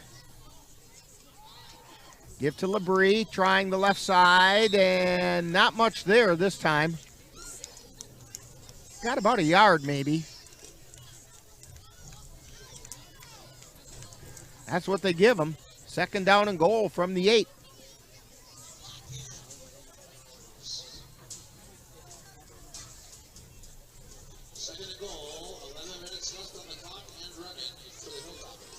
And evidently we are in running time.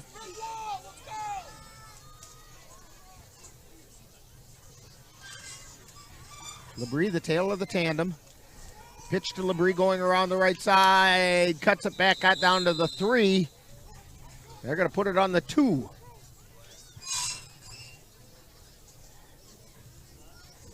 Third and goal from the 2-yard line.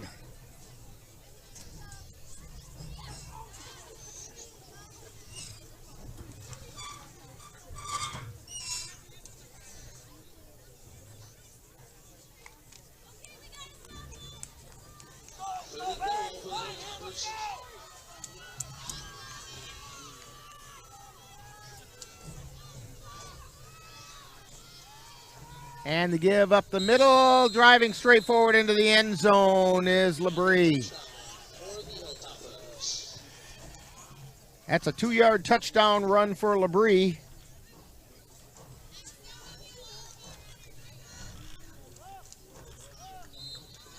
Making the score 48-7, Hilltoppers with the lead. Again, Harrington to try the extra point.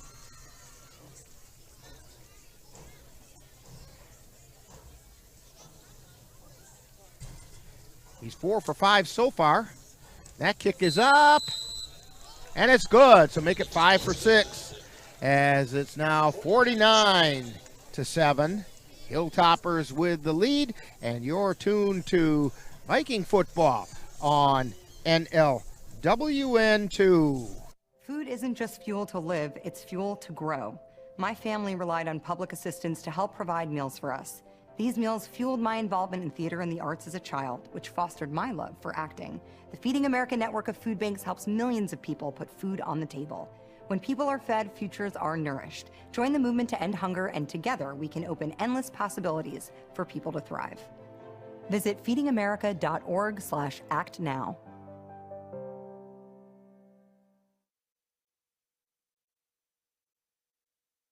Sometimes in life, in order to move forward, it helps to look back. To learn from the pioneers and trailblazers. To gain inspiration from those who came before us. To show us what it means to act with empathy and to show that love has no labels. Join WWE and Love Has No Labels throughout the year in celebrating people from all communities and heritages. Because when love has no labels, that's a love. And here's the kickoff coming down to Beekner, gives it to Hovde coming around. He's got a big hole. He cuts to the outside, cuts back in, and gets it out to the 35-yard line. That hole closed quickly. It looked a mile wide all of a sudden there, and he saw it too, and then all of a sudden there were some white shirts in the middle of it. But Hovde got it out. They're going to put it on the 34-yard line. First down for the Vikings.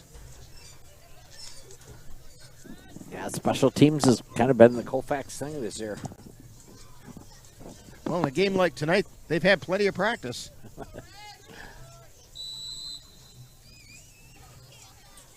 Roberts to the left. Nichols to the right. Two backs in the backfield. Paulus with the carry and tries to drive forward. Got about a yard.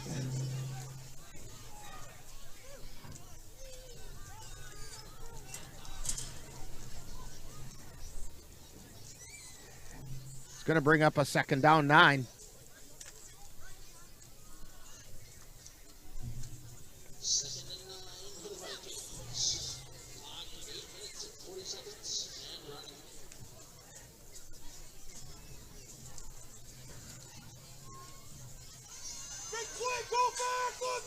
Colfax back up to the line.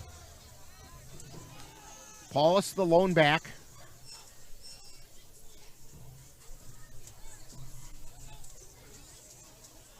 Peterson drops back, throwing downfield, and it's intercepted, and it was intercepted by Reba, and as he rolled after he caught it, so the ball was dead right there, but at the 40-yard line of the Hilltoppers.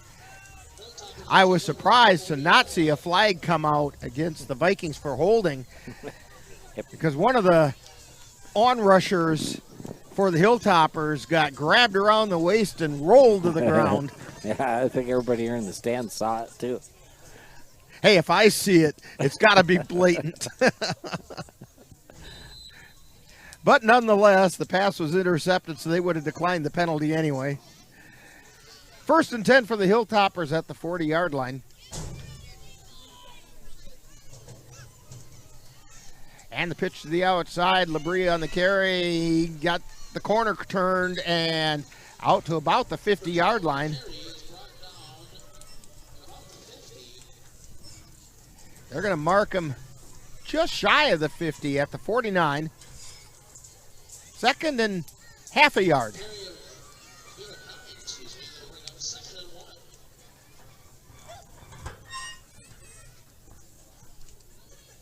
You know, it really makes a big difference, Dan, when you get big yards on first down. It makes the rest of the calls really easy. Give straight up the middle. This is Labrie again. He gains a couple, but that's all they needed for the first down.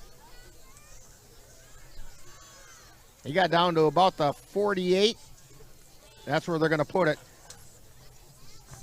Of the Vikings. He needed a half, and he got 2.5. 1st and 10.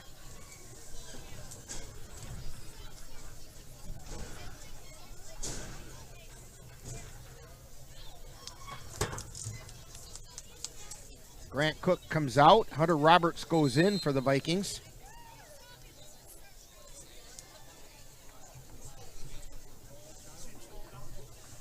Pitch to the left side. Gets the corner turn, coming back to the right, and he's off to the races. It's down to the 20, the 15, taken down by Hovde at about the 15-yard line. And that was Logan McVie on the carry.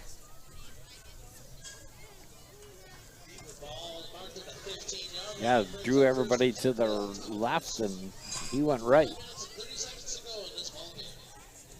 Coming up on 5.5 remaining, and Hilltoppers threatening again down to the 15-yard line of the Vikings.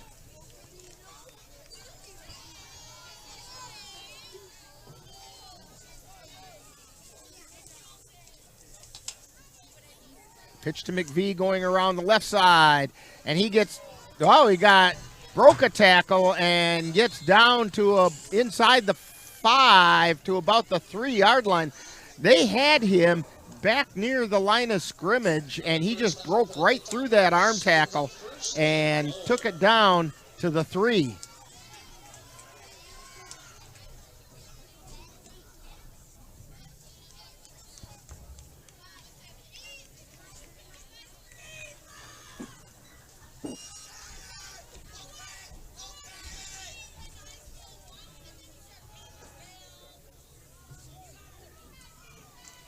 Hilltoppers at the line. Pitch to McVie again, trying the left side. And he's close. Down to the 1. 2nd and 1 from the 1.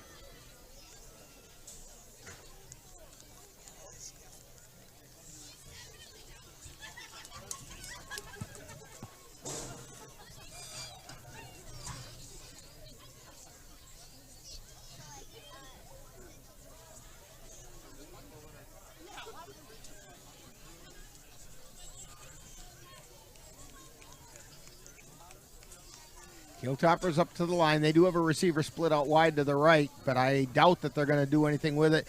Carrying the ball straight ahead and into the end zone. I don't think that was Olsen on the carry, though. And another touchdown for the Hilltoppers, 55-7. And I did not catch the new quarterback's name. Anyway, he took it into the end zone for the touchdown. With 3:38 remaining. Number 8, Vinny Wheeler.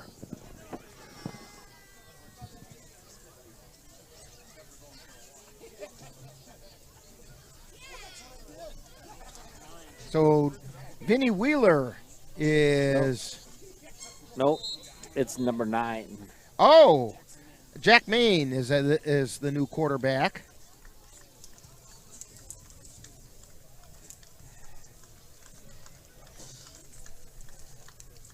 And so the extra point attempt is no good, and we have a timeout on the field on NLWN 2. Whether it's our stories, the warmth of our laugh, or our family's secret sauce, we all bring something different to the table. So make some space. The power of connection is waiting right outside your comfort zone. Learn how you can help strengthen your community at belongingbeginswithus.org/teamup.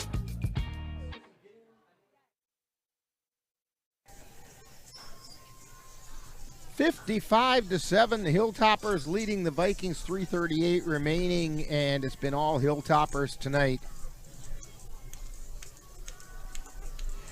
And this is the example we've kind of talked about all season, the age differential.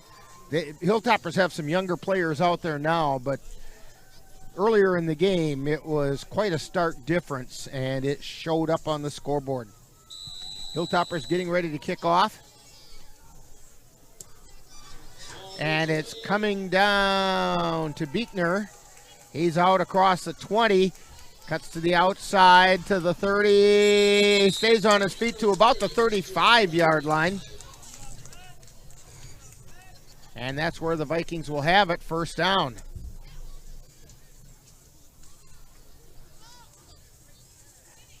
Clock is running, so just over 3 minutes remaining in the game.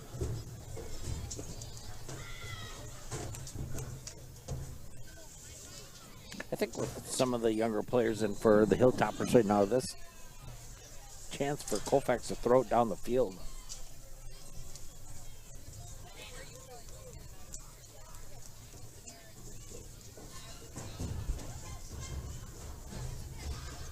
Peterson puts a man in motion, gives it to Paula straight in the middle, and there was nothing for him there. 58 on the tackle. So that was Jackson Logie.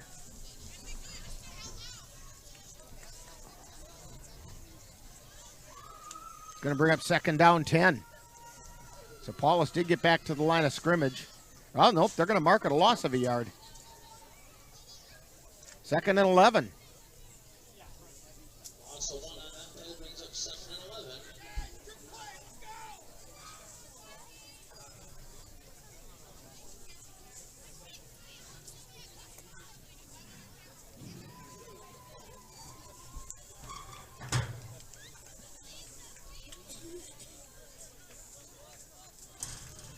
Vikings at the line. Peterson puts Hovde in motion. Pitch to Hovde, and a lot of penetration that time by the Hilltoppers. Coming through and breaking up that play was Preston Arvey. They've seen that before. Vikings trying to run the jet sweep, and Arvey broke right through, right up the middle, and got a hold of Hovde about the same time Hovde got the ball.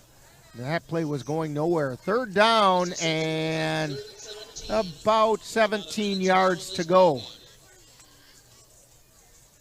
Coming up on a minute remaining.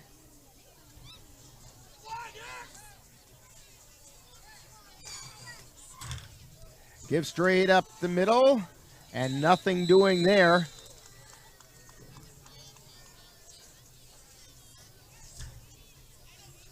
That ball was carried that time by Jacob Wall.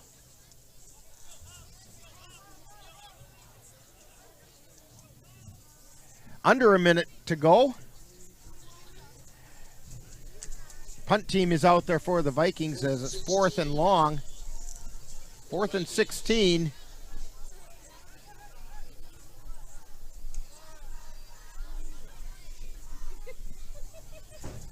Coach waiting for the snap.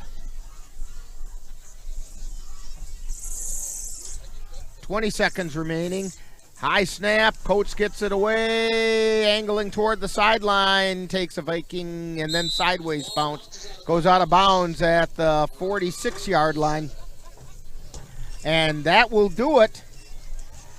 Final score in tonight's game is the Glenwood City Hilltoppers 55 and the Vikings 7, and we'll be back with Viking postgame right after this timeout on NLWN 2. You have been tuned to Colfax Viking football, live on NLWN 2. This has been a production of the Northern Light Webcasting Network in conjunction with Colfax High School, and is intended for the enjoyment of the viewing and listening audience.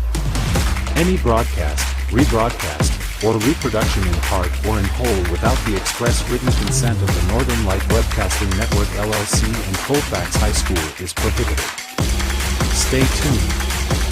Coming up next is Viking Post Game. Have you ever helped a fellow veteran? Yes. I do my best reaching out to my brothers and sisters in arms. Have you ever asked for help yourself? Most of us, we're not gonna admit that we need to help. You don't have someone to kind of help you guide those thoughts. It can be really bad. It's just a beautiful space when someone can trust you and say, listen, I need help. Time now for Viking postgame with a look back at today's Colfax Viking football game. And now, back out to the stadium and Viking postgame. And we're back here at the Lee Bierquist Athletic Complex in Colfax, where the Vikings come up on the short end of a 55-7 score. I'll give it to the Glenwood City Hilltoppers, spoiling the Viking homecoming. And Dan, do you have any comments? Yeah, you see these little sparks by this team. All of a sudden they'll blow one open. They get big yardage. They get some turnovers here and there, and they just got to make a complete game, offense, defense, and special teams. And I think they'll get a win. Well, I do remember a couple weeks ago I was talking with Coach Baranek. We were walking down the hallway at the school, and I was saying, coming up for homecoming, you've got the Hilltoppers, and it looks like that might be a decent matchup for you. And he goes, yes, but it depends on which Hilltopper team shows up. Well, in the Vikings' perspective, the wrong one showed up tonight because they were geared for the Vikings. They knew what the Vikings were coming at them with, and they kind of took it to them tonight. Yeah, they were ready to play, and they hit the holes hard. That front four for the Hilltoppers really did a good job opening up holes for their running backs, and they just picked up good yardage. And the defense, did make Colfax get some turnovers, and that was a big part of the game too. And the Vikings did show, like you said, some sparks of life from here and there. And keep in mind, they are a very young team this year. Most of this team will be back next year, and there's some incoming players that are having an outstanding season as 8th graders. And so there is hope for this Viking team coming up. Taking a quick look at the scoring in tonight's game, way back in the first quarter, it got out of hand quickly. With 11:13 to go in the first quarter, it was about a 60-yard drive in 2 plays. So with 11:13 remaining in the quarter, Brody Olson took it in from 24 yards. Extra point was no good, and the score was 6-0 for the Hilltoppers. Then with 8:57 to go, Brady Thompson, I can't remember whether they're Brody or Brady, and there's several of each. So Brady Thompson scored on a 25-yard run. McGee took it in for the extra point, making it 14-0. 4:59 to go in the first quarter. Olson on a 1-yard run. Harrington kicked the extra point for a 21-0 score. Then at 3:09 to go, 1-yard run again by Olson. Harrington again kicked the extra point, making it 28-0. A little bit of spark for the Vikings. 60-yard kickoff return by Hovde to the 31-yard line of the Hilltoppers did put some excitement in the Viking crowd, but that was the end of the first quarter. Second quarter, 8:09 to go, a 2-yard pass from Olson to Blazer, making it 35-0. Then Hovde peeled off a big run with 4:37 remaining. But that was the end of the half. It was 35-0 at halftime.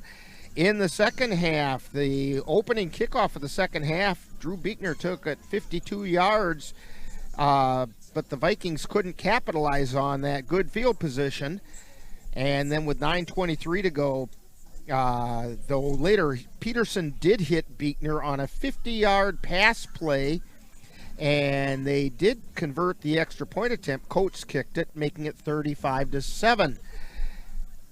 Then with 5:01 remaining in the third quarter, a 4-yard run by Labrie made it 42-7. Then in the fourth quarter, a 2-yard run by Labrie, 9:56 remaining, made it 49-7. And with 3:38 to go, it was Maine on a 1-yard run, making it 55-7, and that's the way it ended up.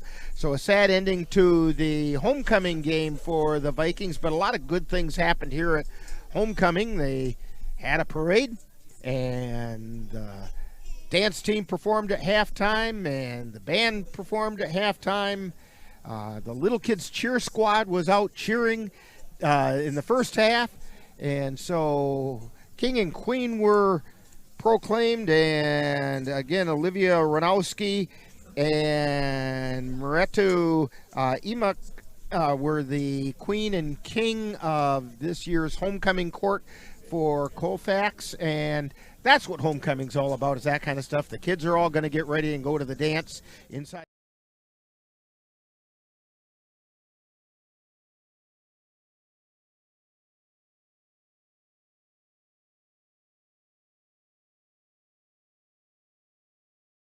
The school in just a couple moments, well, in a little bit anyway, and so maybe they'll make a good homecoming out of it after all. Yeah, just a all good time all day for these kids, and they'll be ready to go inside. There you go. And get ready for coming up next week, and I want to remind you to join us next week on Friday right here on NLWN 2 as we bring you Colfax Viking football. The Vikings will travel to Clear Lake to take on the Clear Lake Warriors. Our coverage will begin with Viking preview at 6:40, followed by live play-by-play action. Also, the Viking boys and girls cross-country teams will compete in the 8-team Spring Valley Invitational at Spring Valley High School. Boys get underway at 5:40 p.m. with the girls to follow.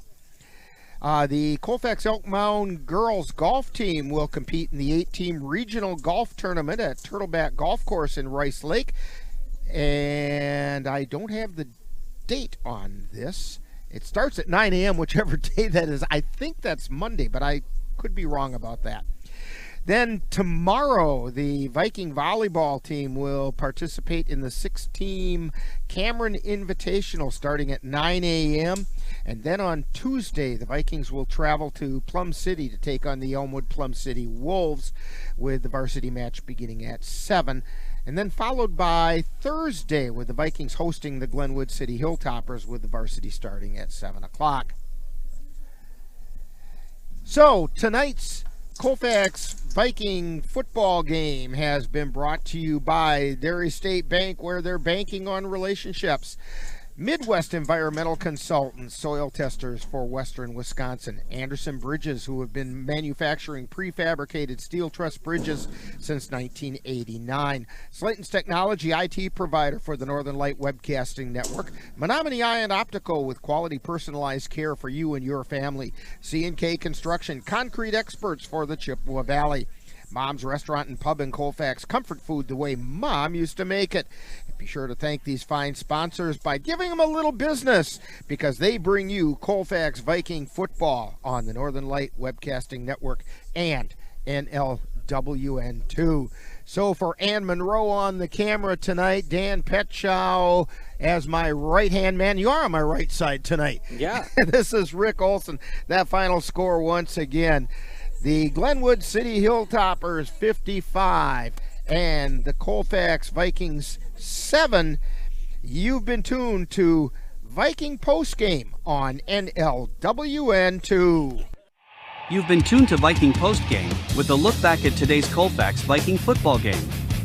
This has been a production of the Northern Light Webcasting Network, NLWN2, along with Colfax High School. Check out our upcoming broadcast schedule at www.northernlightwebcastingnetwork.com.